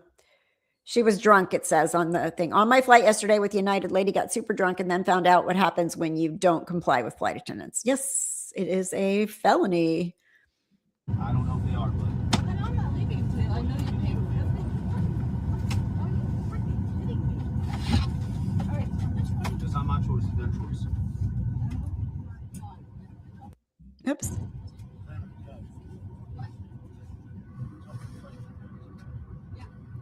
I always feel bad. I swear to God, it's mostly women, right? And I always feel bad for the husbands or their boyfriends, whoever's with them. They're like, oh my God, I can't really yell at her because she's the boss. And now we got this embarrassing thing going on here. I don't know. I just know that they nothing to do with me. You know what it is? There was a child here that was being left by his parent. And he looked at me and didn't help. So I said, if you need help, I'll be here. My mom was 6. Okay, I understand that. So we can talk about this off the plane. Okay? No, listen, everyone can record this right now because I was here to protect a child that was on its own. I hope you'll record this. Cool. I have to go home to 6 kids tomorrow. I took 2 days with my fiance here. Okay. Are you kidding me? That's fine. I want you all to know. So this mother of 6 took 2 days off to be with her fiance, and she asked a child, somebody's kid, if they're okay. And now all chaos has happened because of it. To know that I was protecting a child that was being left by his father going to somebody else, and he looked And she's clearly drunk. You can tell by the way she's slurring. at me and wanted me to help him do a flight. I have nothing to do with him, but I felt the heart to care for that kid. And I'm getting kicked off for him caring for his cat. Wait, him caring for his cat and me caring for a child that's here by himself? Shame on you. Fuck all of you. I don't even know where I'm fucking back. Are you? This cat is beautiful. He's been so sweet. And shame on all of you. This fucking airlines. Are you kidding me? You're never flying this airline. John, we're off. I don't know where I'm going to see my kids tomorrow. John is like, come on, let's go. John's like, oh my God, lady. Can I have my ring back? Fiance, I'm just going to go ahead and take it back now. I would try to de-escalate, but would not get involved to the extent where I might lose my ability to stay on the plane. Right. Totally. And then just let the crew handle it, right? So we didn't try to help you guys get Just shut up. Okay. Well, if you keep going up here, you might go to jail tonight. So. I will listen for my children. So right now, you're not going and to for jail. that But child if you here. escalate it, you might No, go to I'm jail. not. Okay. So I was just walk off the plane. No other issue. And probably a 12-year-old boy. I wanted to be there for somebody. And you, walk off the plane. Let's go. listen, I hope you all have a safe flight. Listen, I hope you all have a safe flight. I'm gone now. Bye. Oh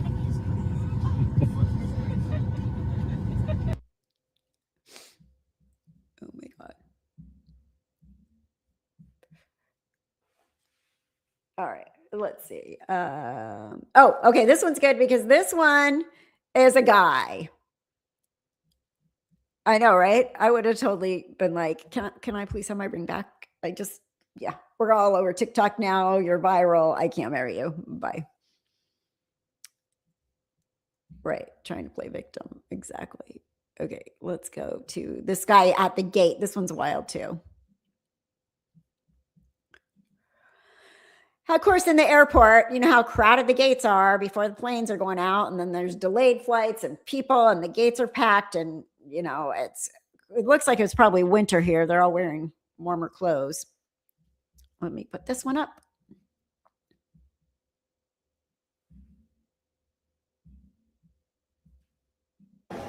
Everybody turn their video on. I'm not afraid to take a stand. Everybody come take my hand, this world together. All through the storm. Everybody. How freaking embarrassing. You are in the middle of the concourse. Lost your mind, singing a song. People are filming. Come take my hand, this world will rock together through the rain. But I'm a queen. And, you know, it cracks me up how people are just like, la-da-da, we're in an airport. It's just kind of normal, like walking by with their roller bag, like, airport people crazy. We used to say when I was flying, we say, I swear when they go through security, there's something in the metal detector that like sucks their brain, pulls it right out of their head, turns it all wacky. He might be. Everybody now, come on. Let's bring a little Detroit to town.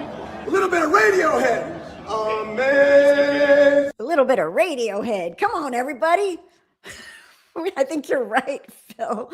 I think he wants everybody to join in. Like we're on what is that called when they all start, somebody starts singing in the middle of public and then more people, it's all arranged to do that way. Flash mob. He wants everybody to flash mob his song. Sing praise, how sweet the sound. Dirty fucking cop right there. Go ahead, pull your gun and put a bullet through my head. Now that's insane right there. That's insane. Dirty cop put a bullet in my head. What? What in the hell, dude? You have lost your... You need to go. Somebody needs to take him for 5150. danger to self or others, go ahead and take him to the hospital.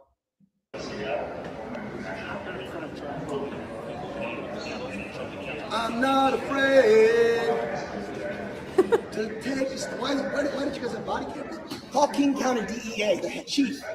He's the one that's going to track all those sexual girls that were trafficked right there on that plane that are going to club. You want me to name the club? Deja Vu. Everybody, there's girls from that plane going to Club Deja Vu to dance that are being trafficked from around the world.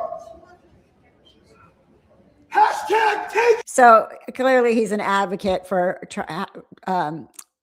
child trafficking. And this is how he does this.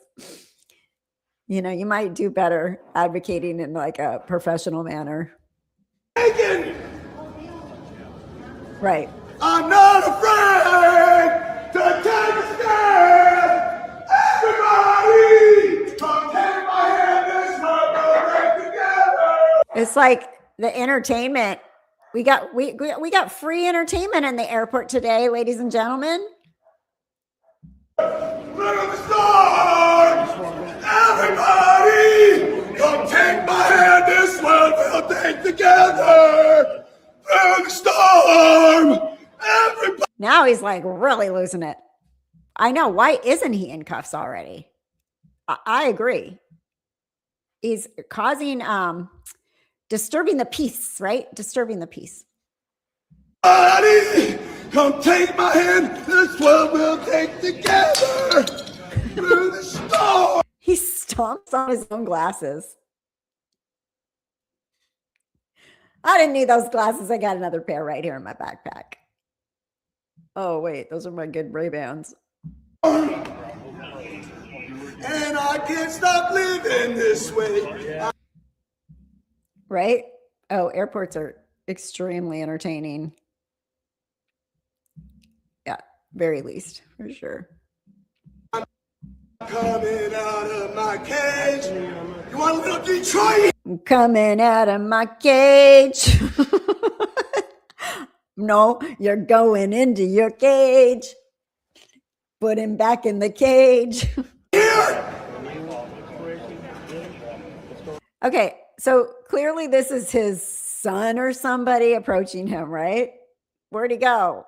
Dad, watch. It's over south of New England. Okay. But yeah, I'm trying to do something. Dad forgot to take his meds before we left. This guy actually probably needed some meds, for real. Poor sunglasses.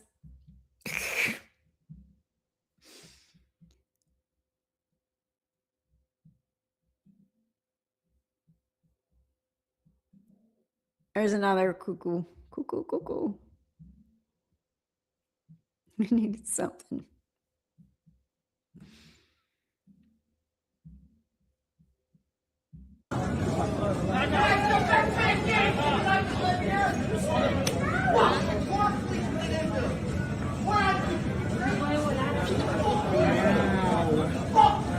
It's the dudes at the gate and the women in the plane. You notice that? It's the dudes where they're not on board yet. They act up in the gate area. The women act up on the plane.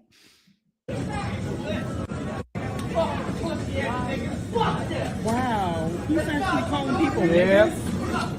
Wow. Where's the police? Wow.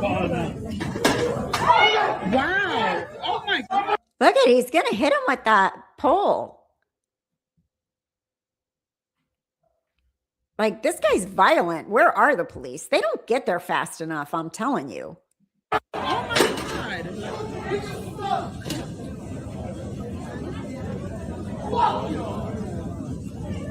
Yeah. Oh my God. Keep getting up, man. Where is the damn police? Where's the airport police?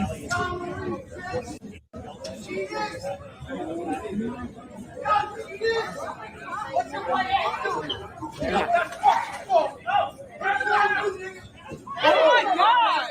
Good, get up! That that one's pretty wild. Like he is out of control. Out of control. Kitty cat, can you please get down?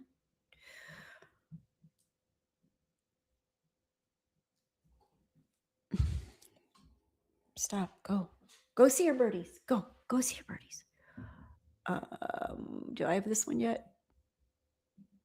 Okay, here's another weird, very strange.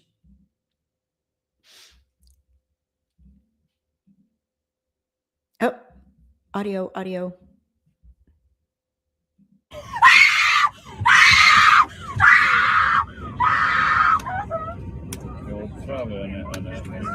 Hey, ma'am, where are your bags?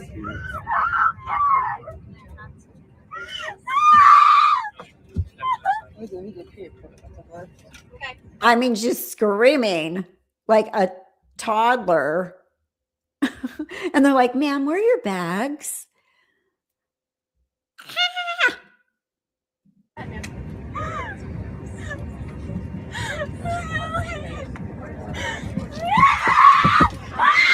Oh my God. All right. She's staying. Please. Take her back to the emergency room. Did he say take her back to the emergency room? I swear he said take her back to the emergency room. Wait, you let her out? Ma'am, get up. Sit down. Sit down. Where's your bag? Where are your bags? We've asked her to remove. We've asked her to get off. Well, she hasn't told us yet. We've asked her to get off. We've asked her to get off. Ever. Time for the flight solution. Here's her stuff. Okay, and I think that's it.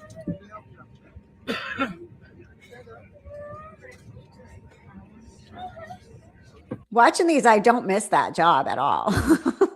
I mean, patients act crazy, but nothing like airplane passengers. I don't know, maybe because I got an IV in a patient and I could just give him some meds to calm him down right then and there.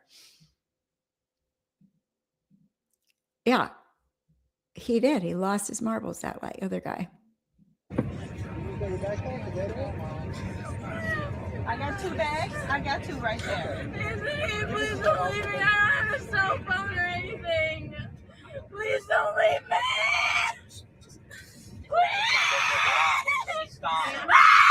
Please don't leave me. Is she saying don't leave me at the airport? I don't have a cell phone or anything. Why not? What the heck?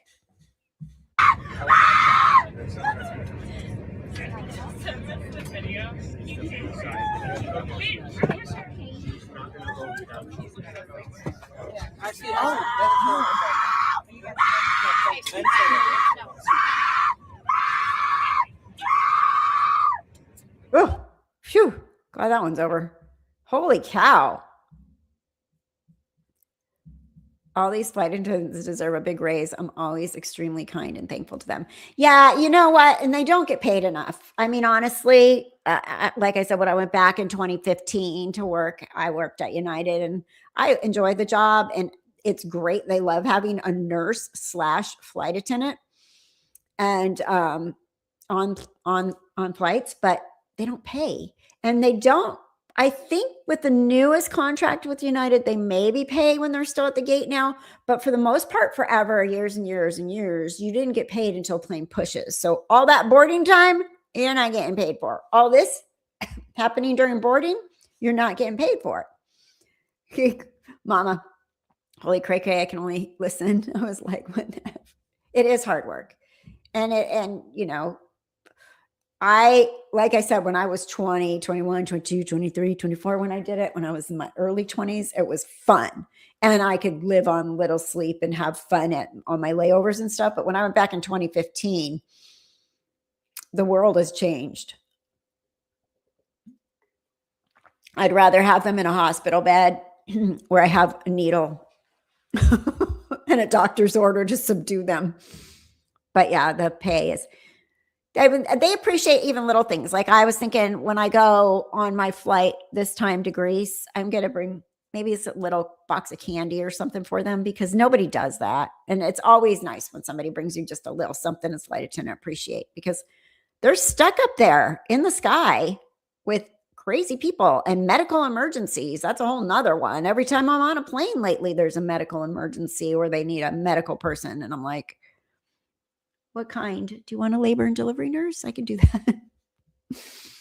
No heart attacks, please.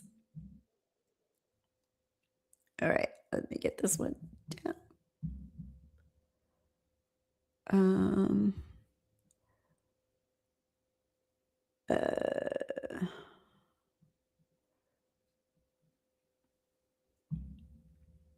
Oh, this guy. Okay, here's another one. God, there's so many.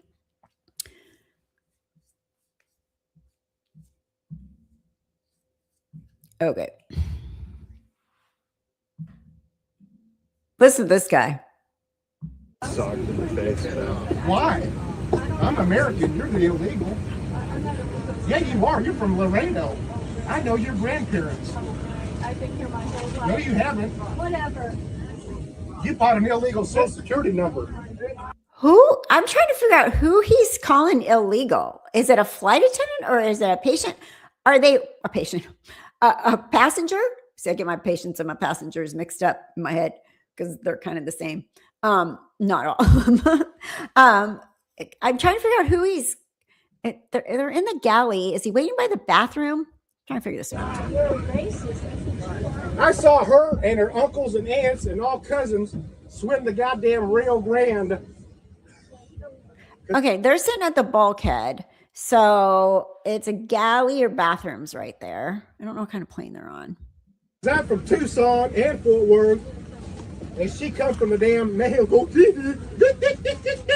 Totally. She can't say. They are. Open the door. Now I'm getting claustrophobic. This is going to be a problem if I don't get out of here. Okay, we're going to have. I was there when you had to weigh in. I was a bodybuilder and had to get a letter with my fat percentage. Oh, yeah. I was, get this, when I first worked back in the day, I wasn't allowed to weigh more than 117 pounds because they did it by your bone structure, right? I couldn't weigh more than 117 pounds and we'd have to weigh in. Like, my roommate wasn't allowed. She was like medium bone. She wasn't allowed to weigh more than 125 pounds. And she would take water pills and starve herself before weigh-in day. Laredo is in Texas. She's not illegal. There's actually a Laredo in Mexico too, but yeah. Yeah, the weigh-ins were crazy. It became illegal, obviously. You can't tell people how much to weigh. Now what they do now, because when I went to United, they didn't weigh you, but you had to be able to put the jump seat on and buckle it. But there were kind of some big people in the jump seat now. So I was like way over here, sitting on the edge, because bigger people take up and the jump seats aren't that big. But yeah, no, I wasn't allowed to weigh more than 117. I need a doctor or CPR or 911. Okay, this is it. I've got to sit down. He needs a doctor or CPR. Oh yeah. Matching lipstick, and we had to always have our lipstick on, right? And we always had to have an extra pair of pantyhose in our purse because if we got to run and you had to wear pantyhose. And what else? There's, your hair can touch your shoulders. And we had to wear heels. They finally let us stop they finally let us at some point change to flats on the plane. But even when I went back in 2015, you had to wear heels in the airport. Yeah, total idiot. He has a seat somewhere on that plane. You think, right? Exactly, buddy. I gotta sit down. Well, go back to your damn seat, you weirdo. I am coming. No. Oh, God, my back. Jesus. I'm coming to you, Jesus. Does he have a cocktail in his hand? Jesus, mighty God, help me! Oh, Jesus Christ!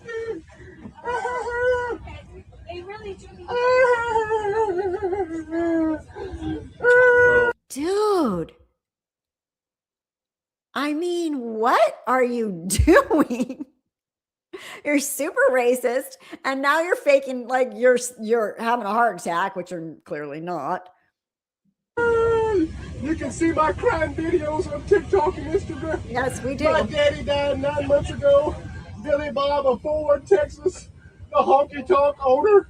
He used to own Mickey Gillies in Pasadena, and he ran Mickey Gilly off and owned it. Then he started his own Billy Bob's in Fort Worth. We got 2 honky tonks in Texas, and them Austin SOBs can kiss my ass.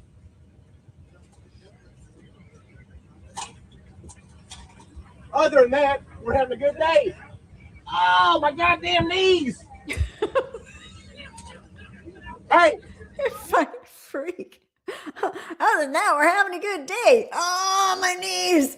That'll teach you, Mr. Buddy, over 60 plus, getting down on your knees and trying to get back up in that little aisle. Yeah, they are disgusted by him for sure. If you were flying for free, you had to dress way now. Oh, I know. Business attire. Ugh. Even if you were going long. Yep, totally. And they'd be like, the gate agent can be like, sorry, can't let you board. Because there's always like a little power thing between the gate agents, which still exists, and the flight attendants. And yeah, they could be a little, still exists. Hey. I got white gold, plutonium, goddamn platinum kneecaps from the Japanese, them South Korean MFs, and that Wang chain that come out of a ping pong. So you're gonna have to take a seat. Yeah, they still have a dress code, huh?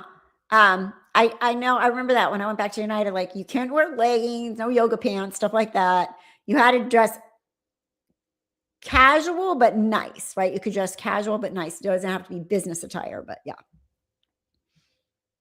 This jet bridge is broken and we need to move to another Oh, gate to move you. we could have been there, but y'all broke the door. What I said? You have to sit in your seat. My God.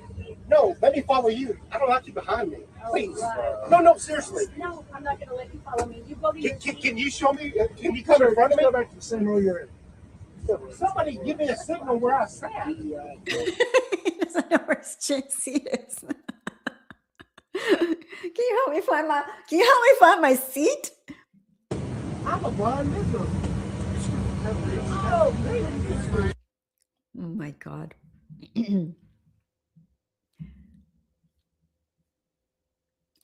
This is another racist. Kevin, this guy's cuckoo nuts. I think this guy really had too much to drink and might even have some kind of psychosis going on.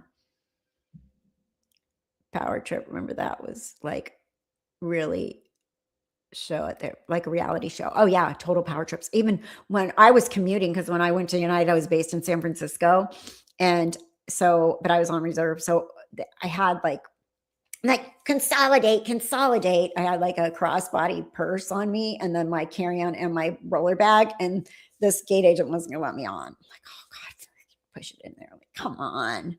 You know that flight attendants that are commuting have to basically bring their whole life with them.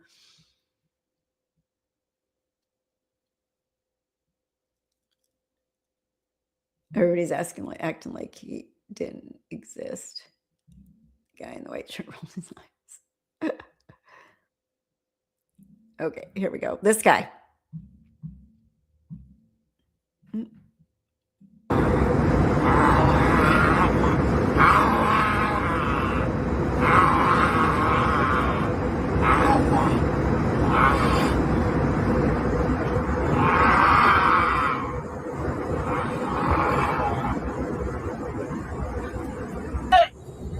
Now, sit down now. You can't hold us. We're out on the ground, sir. Sit. Yes, we are. We're already grounded. Sit. You see anybody else getting up? Sit. You see this right here? They have the cart blocking the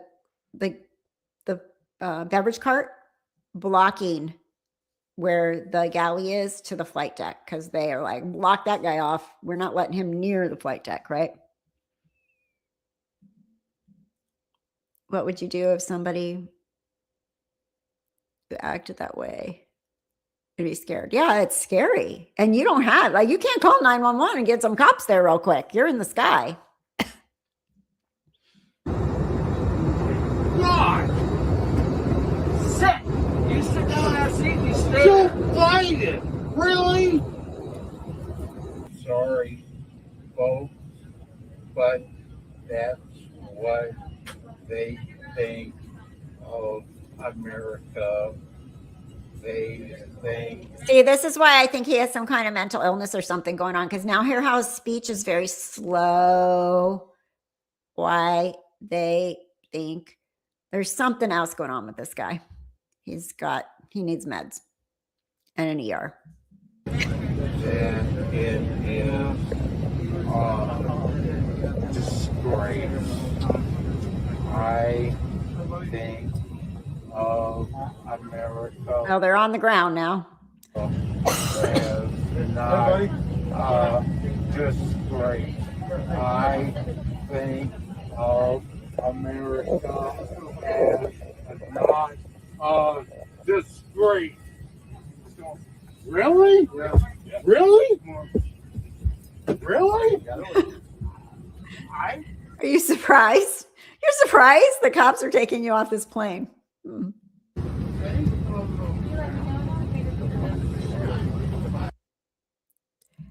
he's in first class too. He's in business class up there. This one is super quick. It's 13 seconds. Let me get the audio on. Bullshit! Bullshit! I'm being treated like a black person right now. I'm being treated like a black person right now. Yeah, the other guy, there was something medically wrong with him. Why am I being treated? Why am I being singled out? Like, what did I do? What are you picking on me for?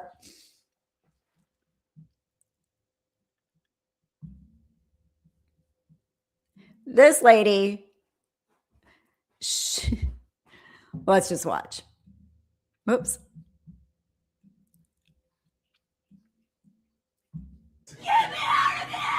This passenger in the stylish plaid skirt is having an epic meltdown at the airport.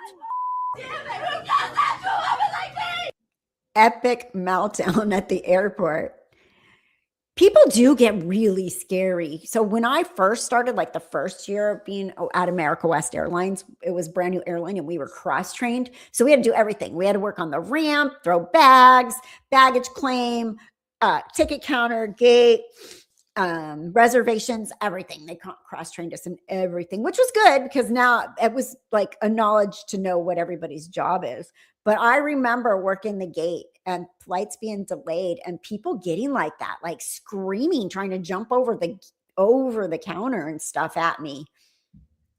And again, remember, I was 21, 22 years old. I'm like, ooh, and I looked 12 back then. She's so hopping mad, she lifts her feet off the floor and leans over the counter, screaming at a JetBlue employee.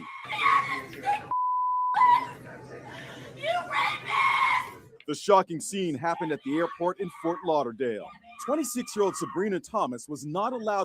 Told ya, Florida again. This one's Fort Lauderdale. I'm not kidding with the Florida thing. What is the humidity? What is it? On her plane because she showed indications of intoxication. Okay, so they denied boarding to her because she's drunk and now she's screaming about it. Like, if you do have a few cocktails when you get on the plane, like walk normal and shut your mouth. Don't be like, ugh. That's when she flipped out. Get me out of here! I'm God on me because I'm homeless. Get me. Now she's saying she has a gun on. That'll help. That'll help. I have a gun on me because I'm homeless. Wait, but what? That's not going to help your case, lady. That's probably the worst thing you could say right now. Like, worst thing you could say in an airport, trying to get on an airplane. Yeah. Dre London, a top music executive who represents big stars like singer Post Malone, recorded the crazy scene as he waited for his flight. Everyone was in shock. Everyone said, wow, they never seen nothing like this before in their life. Right after her tirade, the passenger grabbed her ticket. They should spend a little more time at the airport if they've never seen anything like this in their life. Just a few more times, you might catch it. And bag, then walked away like nothing happened. Not like nothing happened.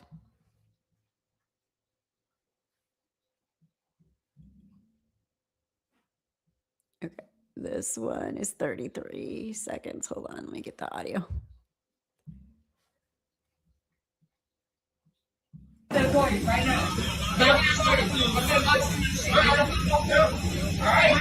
They're just trying to board the plane, and this one's already going cuckoo nuts. Oh, that's good.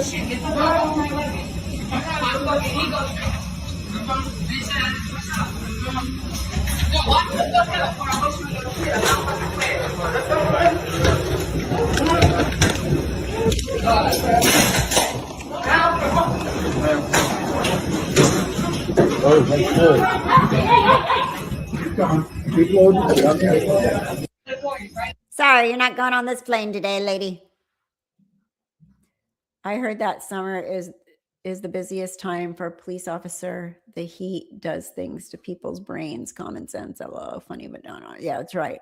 Exactly. Summer, and all the people that don't fly a lot come out in the summer, and they fly, and they have no airport etiquette, or they don't understand that it's pretty normal to plan on a flight being late. Like, don't plan on being on time. They're like, oh my God, I'm never flying American again. That flight's late. If you had any idea how much it takes to get every flight to stay on time all day, and then there's weather, and then there's people like this that were probably on a flight before your flight got there that caused all kinds of havoc, and the flight couldn't leave, or that I go back to the gate, and all this stuff that crazy people are doing out there that add to it. You know, you'd be just like, just chill. Put your headphones on, listen to a podcast or a book, and just chill. I always get by the chatty person or the person who brings on smelly food. Oh yeah, smelly food is one that's like, ugh.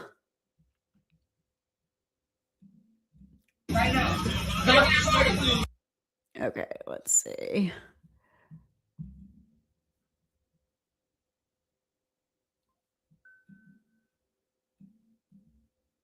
This one.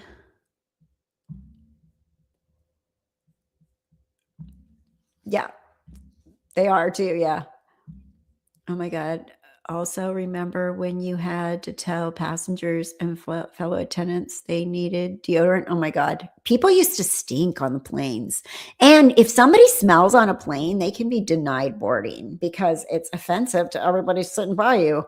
And then they get mad because you told them that they stink.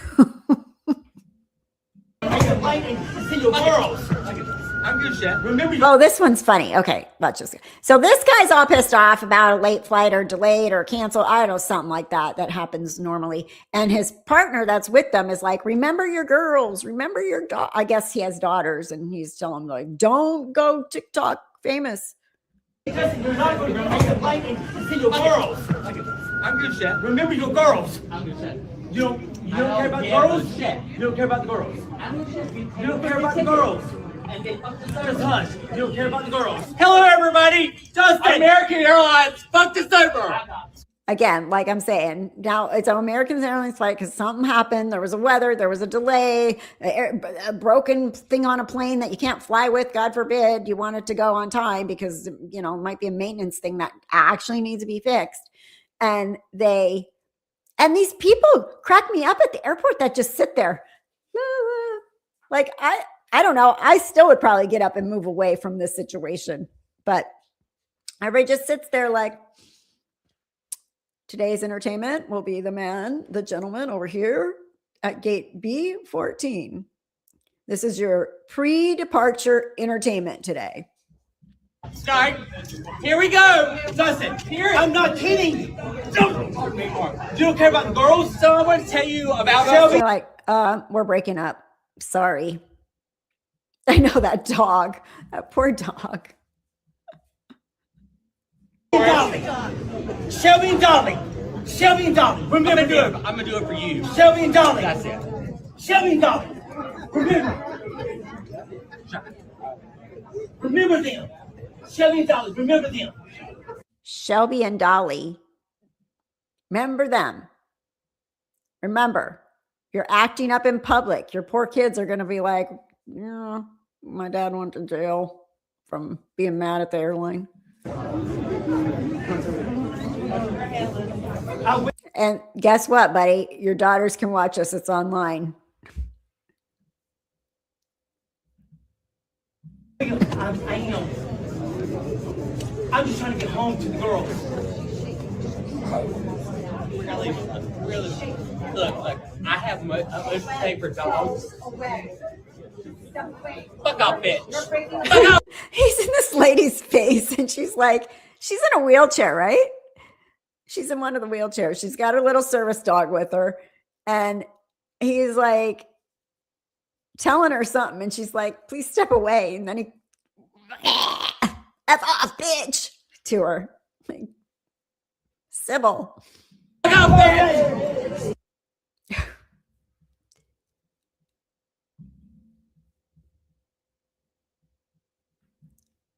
Is a fucking 11. You who are getting very my daughter is a fucking 11-year-old who has, and she has got no one. Fuck you! Fuck you! Fuck you! Fuck you! Fuck you! Fuck you! I don't even care. No, Stop. I don't care. They don't even care. Stop. You know what? Stop. We do. I'm from Minnesota. I'm from Minnesota. Oh, okay.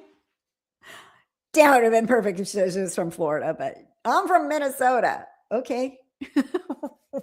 And? I've done everything that I need to do. We're gonna need to get her off. Yep. Yeah, fuck you! I'm from Minnesota. Hey, let the flight. We know what to get.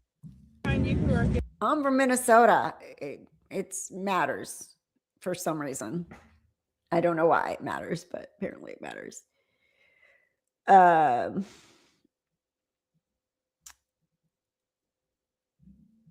here's another. I'm crazy like your father. Yeah. Winnie. You're bright, don't fucking never said that in your fucking life. She said video him. You people gave us corona, now we gotta suffer. We don't fucking eat bats where I'm from. We're Okay, so obviously she's Asian, and he's yelling at her for giving us COVID. Oh my God. starving and we still want to eat dogs and cats. The irony of his t-shirt. Look. I could put it. Let me see if it shows up. Hold on. The irony of his t-shirt. Father, I'm crazy like your father. Yeah. Winnie. You're bright, don't fucking never said that in your fucking life. She said video him. You people gave us corona, now we gotta suffer. We don't fucking eat bats where I'm from. We're starving and we still want to eat dogs and cats. What they wasted my whole day. They could have easily told me. They did it on purpose. Hate is a virus. Hate is a virus. He's wearing a shirt that says hate is a virus while he's hating on these Asian ladies. Like, what? It just blows my mind how loose in the head some people are. They did it on purpose. And how racist they are. Just a waste right there.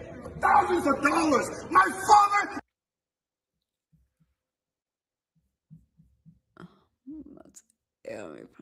I only have a couple more, but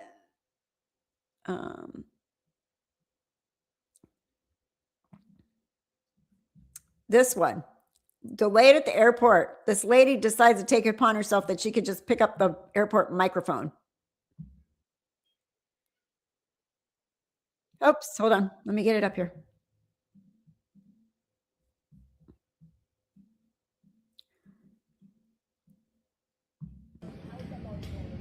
Supposed to be on a flight to Memphis. Oh my God. Our connection was delayed.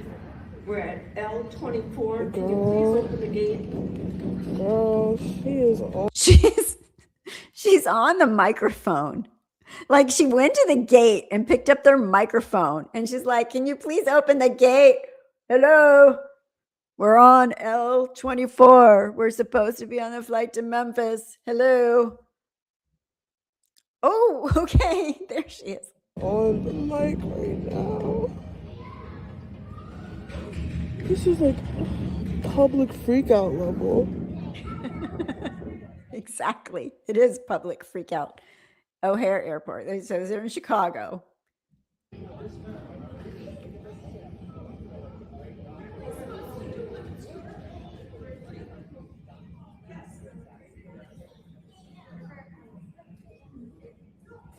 Wi-Fi services are available throughout the airport.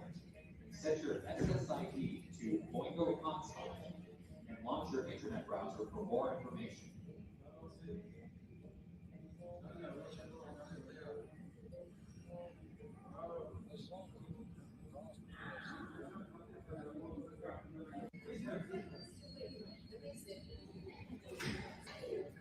I'm just trying to see. The gate was closed when they got here.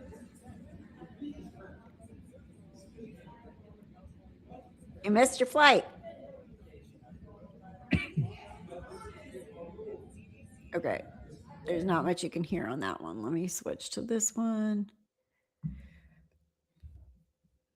This is one that I don't know about you, Mama D, but this is one that happened a lot. The overhead bin arguments, like the fight over the overhead bins. Like we don't have assigned overhead bins, but yes, you know, it would be nice if you put it in right above your own head so that people that come on after you don't have to go find a spot for theirs behind them so they can get off the plane on time. But the fight of the overhead bins were the biggest fights I saw between passengers in my day. What you're doing is wrong. This guy put your luggage up. You're more entitled to run out holding the boarding for you. Now what you're doing is wrong. This guy put your luggage up there. This luggage up there now. You don't have any space. Yeah, I got you. Now there's no space. He's got no space. You have no space because he put his luggage up here. Look. The maximum going to be. Sorry, I'm going to ask you one more time. If you continue. No, don't point it. Don't point your finger at it. Please stop. Point your finger at me one more time, I'm going to call the police. I'm going to tell you to stop. No, if you point your finger at me one more time, I'm going to call the police. I'm not pointing no fingers. I'm just saying. No, you point your finger at me. You need to stop with this whole luggage. Point your finger at me. I'm going to call the police. Call the police on me? Excuse me. No. Guess what? Let's just turn the tables then. I think I'll call the police on you. You point your Nothing, finger. sir. That's okay. That's okay. Yeah. Are you staying on this flight? No, I'll go with him. No, I'll go with him. He got kicked off. So he's like, I'll call police on you. I'll call police on you. And so she goes, you know, obviously went up to the front and said, can you call security and get him off here? You know, and then so they come and they're like, we're going to take you off. And she's like, you going to stay without him or are you going to go? And she's like, I'll go. What a nice wife.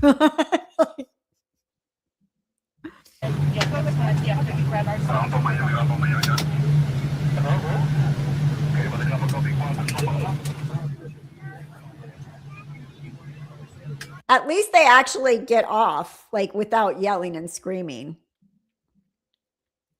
Some passengers don't like to share the overhead bin. I've witnessed so many arguments having to do with the overhead bins are the worst. Like people fight over the overhead bins, and it's all about deplaning when it comes down to it. Because if your luggage is back there and then you got to wait for everybody to go, and then you got to go back and get your luggage, and then you got to run your last one off the plane. Like literally doesn't matter where your suitcase is, but Everybody wants it where they can grab it and go, which don't blame them, but it really isn't like the end of the freaking world, right? If your suitcase has to be a little bit further back than you, unless you have a tight connection. And then usually the flight attendants will let you switch stuff around with somebody. I know she should have stayed on the flight. I'm like, when you're with people that are obnoxious, it's just, ugh.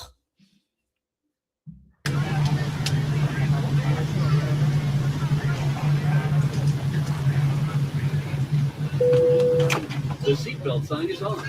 Please be seated and fasten your seatbelt. What's he even fighting about it for? He's got all his stuff, the stuff that even shouldn't be up there. He's got the stuff that should be under the seat in front of him up there.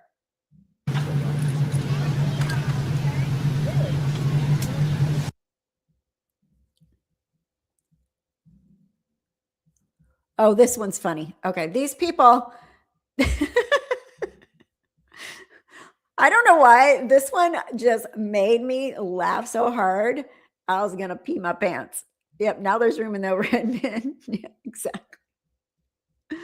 Watch this. I don't know why this one really just kills me. Joking.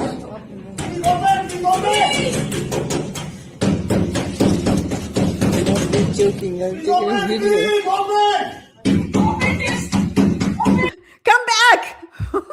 Bring the plane back for us. We missed the flight. But hey, woohoo.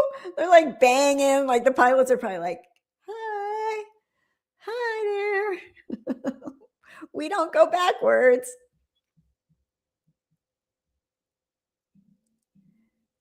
When you're taxiing, everyone looks like they're about to start a marathon horse race.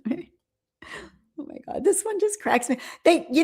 Back in the day, we would hold flights for people. They don't do that anymore. Your flight connection missed. You stopped to go to the bathroom and it's tight. They close the doors 10 minutes before departure. So doors closed, jet bridge is pulled back, tug is pushing the plane, and here they come. And they're like, whoa, back. They're not going to turn around for you. It's not going to happen. Please open! Please open! Open this one. You look. Please open! Please! Open! No! Open this one! Please open! I have card! Having card! Okay, please open! Please! Look, I got a ticket for this flight. Let me in. Please open! Please open! Please open, madam! Please open! Please open! Please open! Oh my God. Yeah, please open. That's not going to happen. Airport lesson 101 or lesson 1. You miss your flight. They are not, don't matter how loud you bang and how hard you yell, that plane is not going to turn around and come back for you, even if you can still see it there. Even if the jet bridge isn't pulled back, the door's closed. Like that's just how it is. I think I got spam call. I think I got 2 more.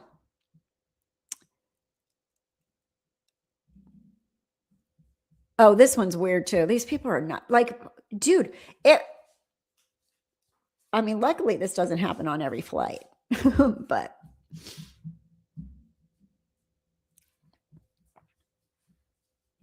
go lay down, Percy.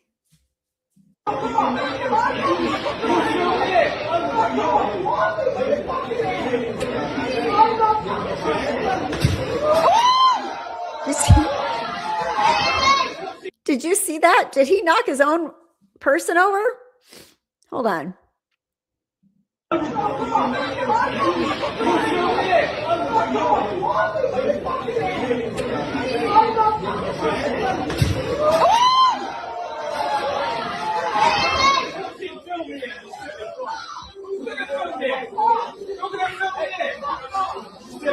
Can you imagine traveling, honestly, with your spouse or your partner, whatever, whoever, your friend, your spouse, your mom, whatever, and you both get into a brawl with the airport people?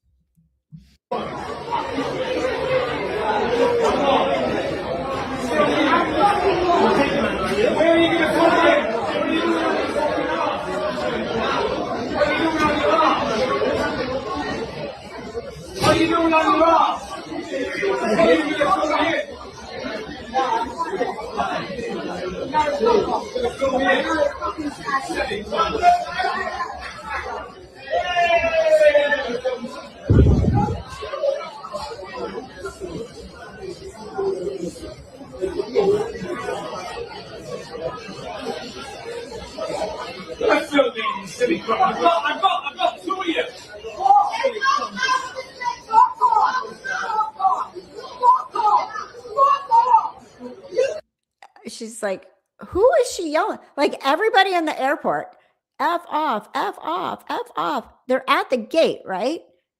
And they're on this side of the counter, it looks like in the right when you board. Do you think they're gonna let you on this plane? Fuck off! You can fuck off! Fuck off! Fuck you! Fuck off! Can't figure out exactly where they are. Are they on the anyway, it doesn't matter.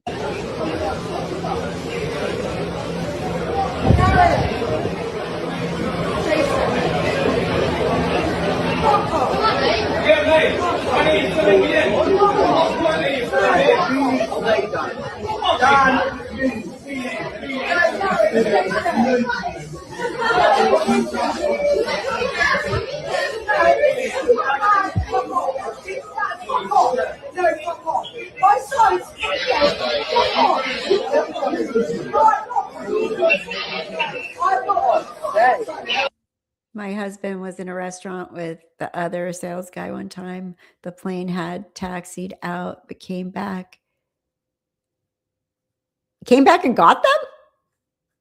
I think you mean got, not hit, right? That's wild.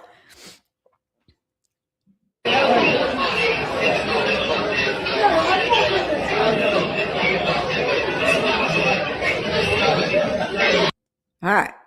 And my very final, the end, last one for today that I saved for the grand finale of Airport Freakouts. Another Florida man.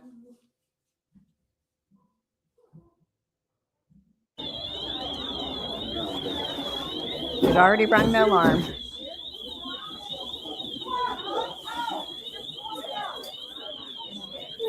Just wait for it. Come on.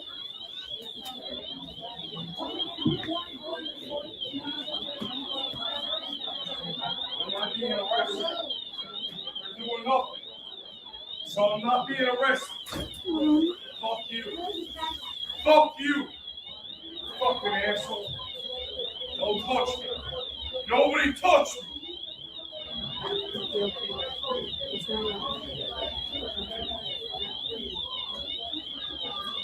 You want to see a show? Big first show. I'll get a fucking put on a show.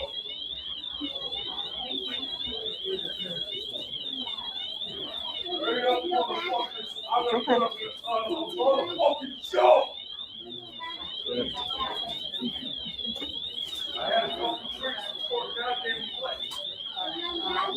Who wants to fight? Let's go.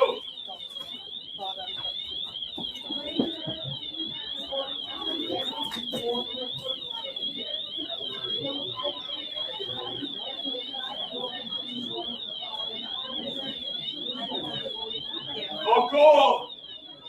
Crazy at gate 46, please. They have the alarm going off to get help. But do you notice how slow the police are to get to the gates?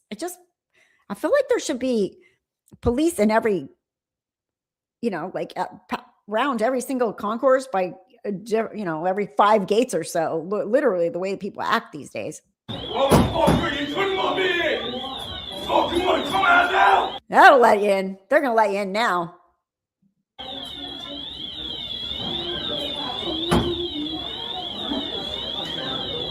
It's okay. It's okay. Just stay calm. It's okay. Police are coming. Look at these kids. They're like, we go to the airport a lot. We fly a lot. We're cool. It's fine. Just another crazy. Like, you can tell the people.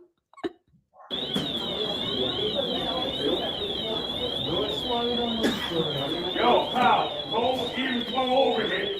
You're gonna end up dead. You're going to end up dead. That's another good thing to say. You're almost as good as the lady with the gun.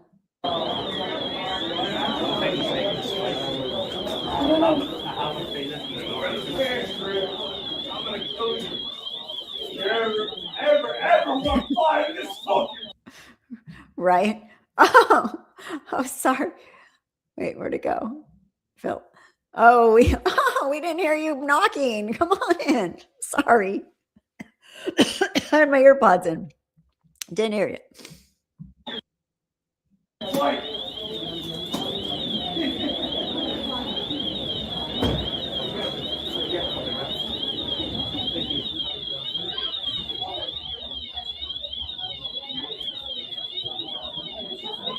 Stay behind me.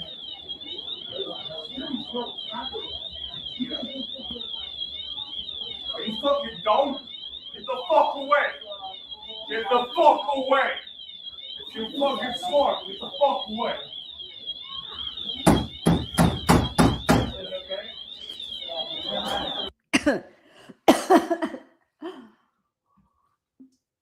I'm sorry. I'm gonna put my candy back in my mouth. My throat's gonna start. Yeah. Just keep banging. That'll do it.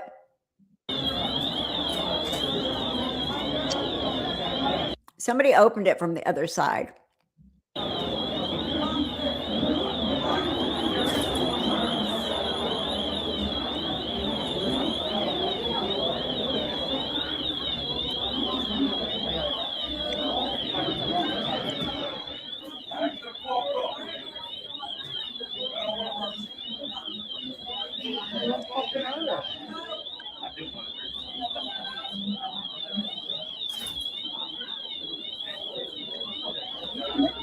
My gate agent's like, I throw my hands up like, what the hell? Why is he in the door?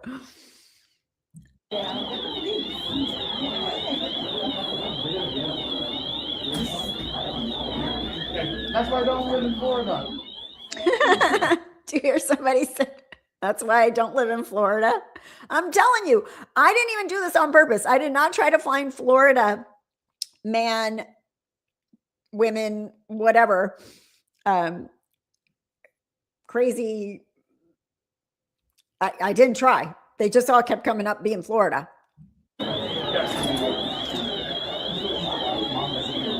Either going to Florida or coming out of Florida. Please stay away from Florida.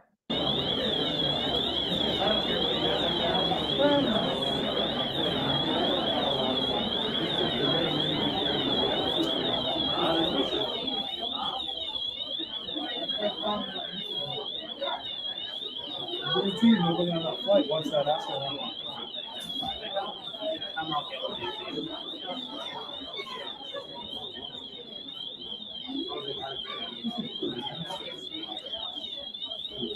I can't figure out who those people are. Are those his family? This confuses me.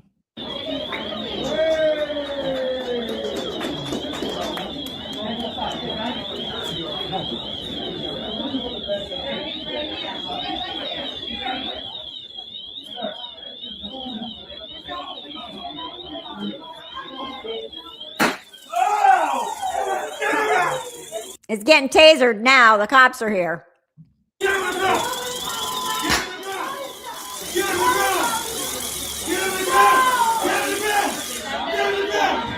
Frickin' Freddy Krueger.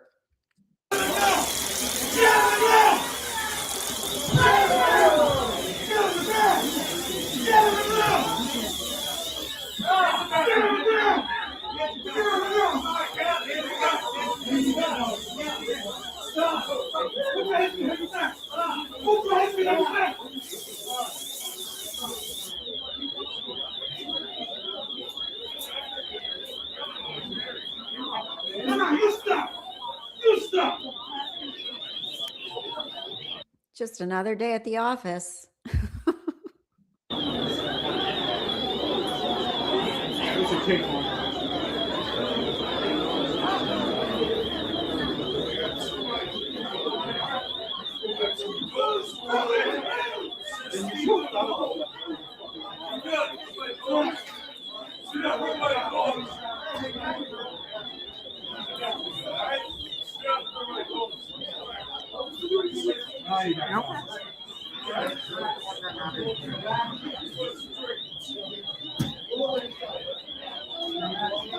We'll sit right there. You're fine. Please sit here. You're okay. This mom that's filming this, she's like, no, we're going to get this on TikTok. I'm like, you're okay. You're okay, kid. Come on, let's get a little closer. Let's take the video better. Did you see she moved around to get closer? You're okay. Dad's right there. Go get Dad. Chair, I'm filming content. Can you take your kid, our kid? Take her.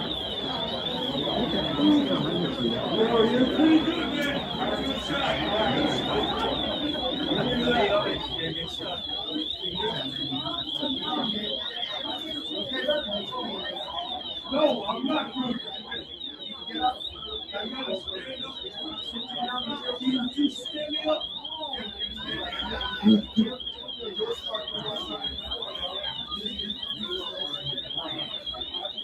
Listen, that's six. How much wrong? I got two of my kids by truth and told you. I love you. Thank you, please.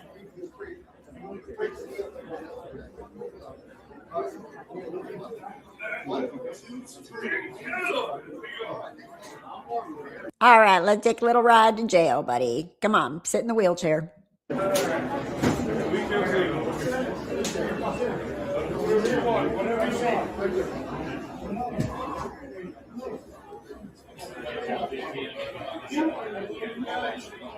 Moral of the story is you can't act like that in an airport or an airplane.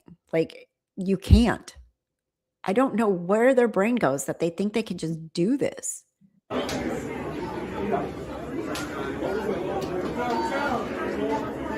Orlando police.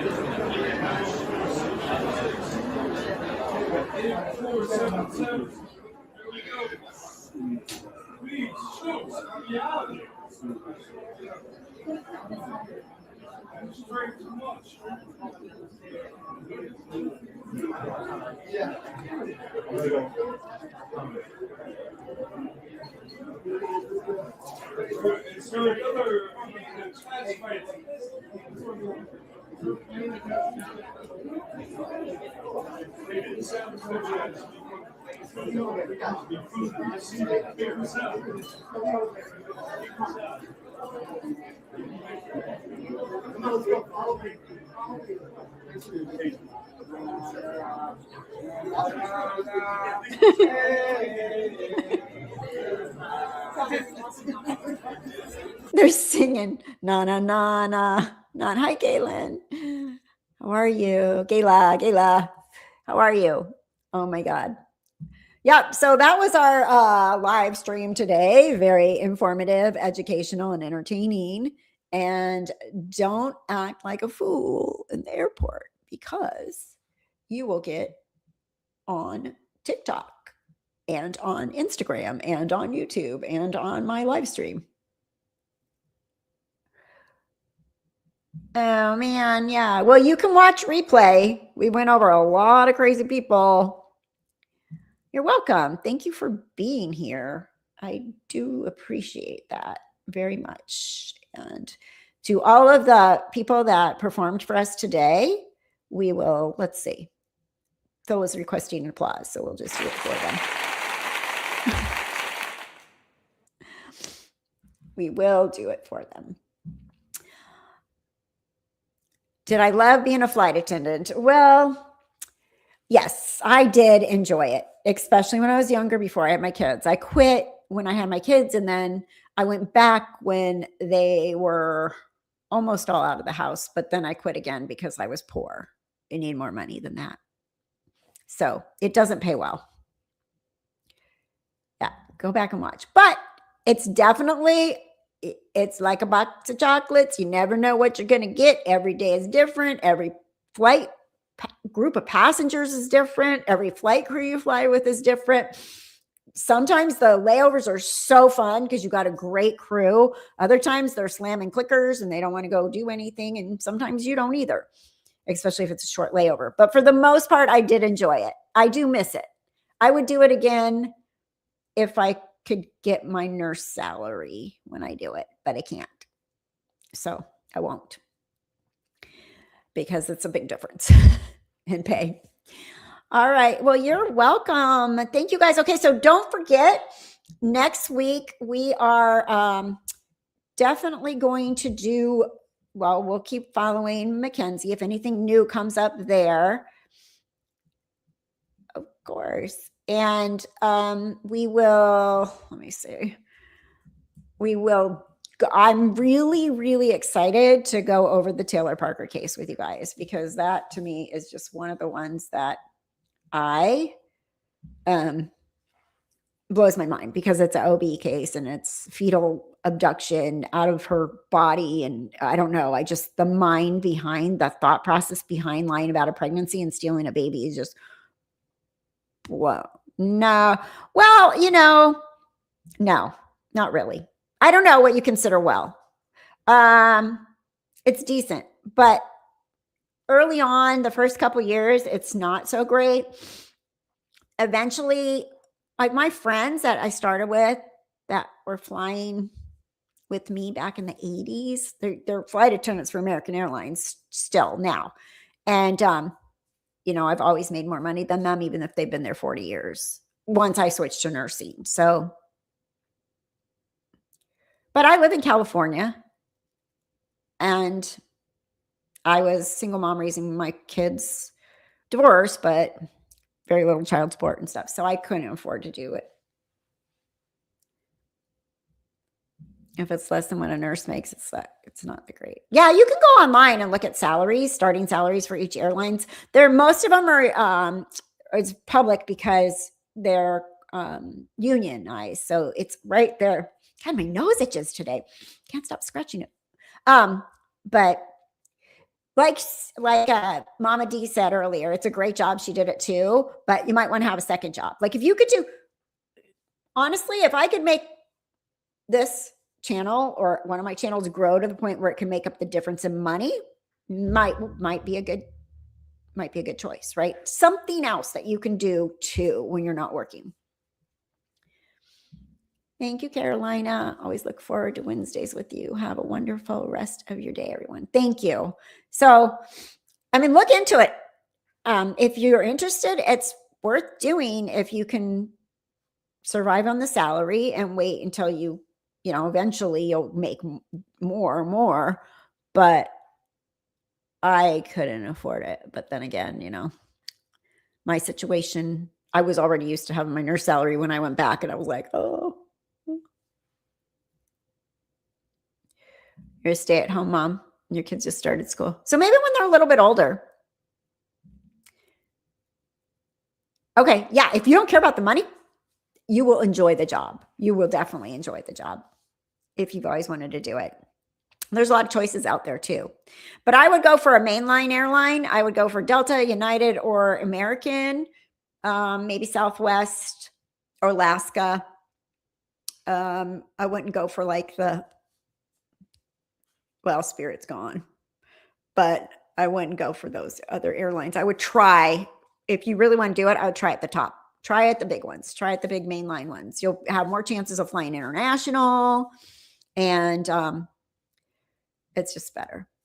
Allegiant, I wouldn't start with Allegiant, but a lot of people, I believe Allegiant doesn't have layovers. Is that the one that doesn't have layovers? That you just go for the day and come back? It's all turns. As a mom, if that's the airline that does that might be good, because the other ones you're going to go on 2-day trips, 3-day trips, 4-day trips, and be gone. Yeah. So for you as a mom, that might be a good idea. And then later when your kids are grown, you could always, but then you lose seniority, but you could always go over to mainline. I don't think Allegiant flies international, do they? Yeah, you just fly during the day. Do they have a base where you live, Allegiant? I don't know where they're based. Aren't they based? Don't they have a base in Florida, right? I don't know where else. But yeah, as a mom, that's like having a day job. That could work. Yeah. So yeah, go for it. If you don't care about Mesa. Oh, Allegiant has a base in Mesa? There you go. I was based in Phoenix back in the day. I lived in Mesa. I loved living there. When I got married to my husband at the time, we moved back to California where my family was, but I would live there again. I would live in Mesa again. So yeah. Maybe I should do it too. Maybe I should go live in Mesa. All right. So, I think that's it. And I appreciate you guys so much. Thanks for being here and helping me grow my new channel. And stick around because next week, the Southwestern Mexican food is really good. Okay, so next Wednesday, we're going to get into the Taylor Parker case. If you want to get a jump ahead on it, I do have a whole video on it on Left Undone. It's pretty long. It's like an hour long, and I go into like a lot of the details, but we're going to go over her body cam footage on Wednesday. And then you'll be able to see the Netflix. I'm excited to see what Netflix does with it, what they leave in, what they take out. She's just a big fat liar. She's crazy. And she's on death row. So, but the poor victims, so sad. The mom and the baby, terrible. All right, guys, I'm going to let you go. So I will see you soon. Please stay safe and stay well. And let me see how I end my stream here. I will go. All right, see you soon. Bye.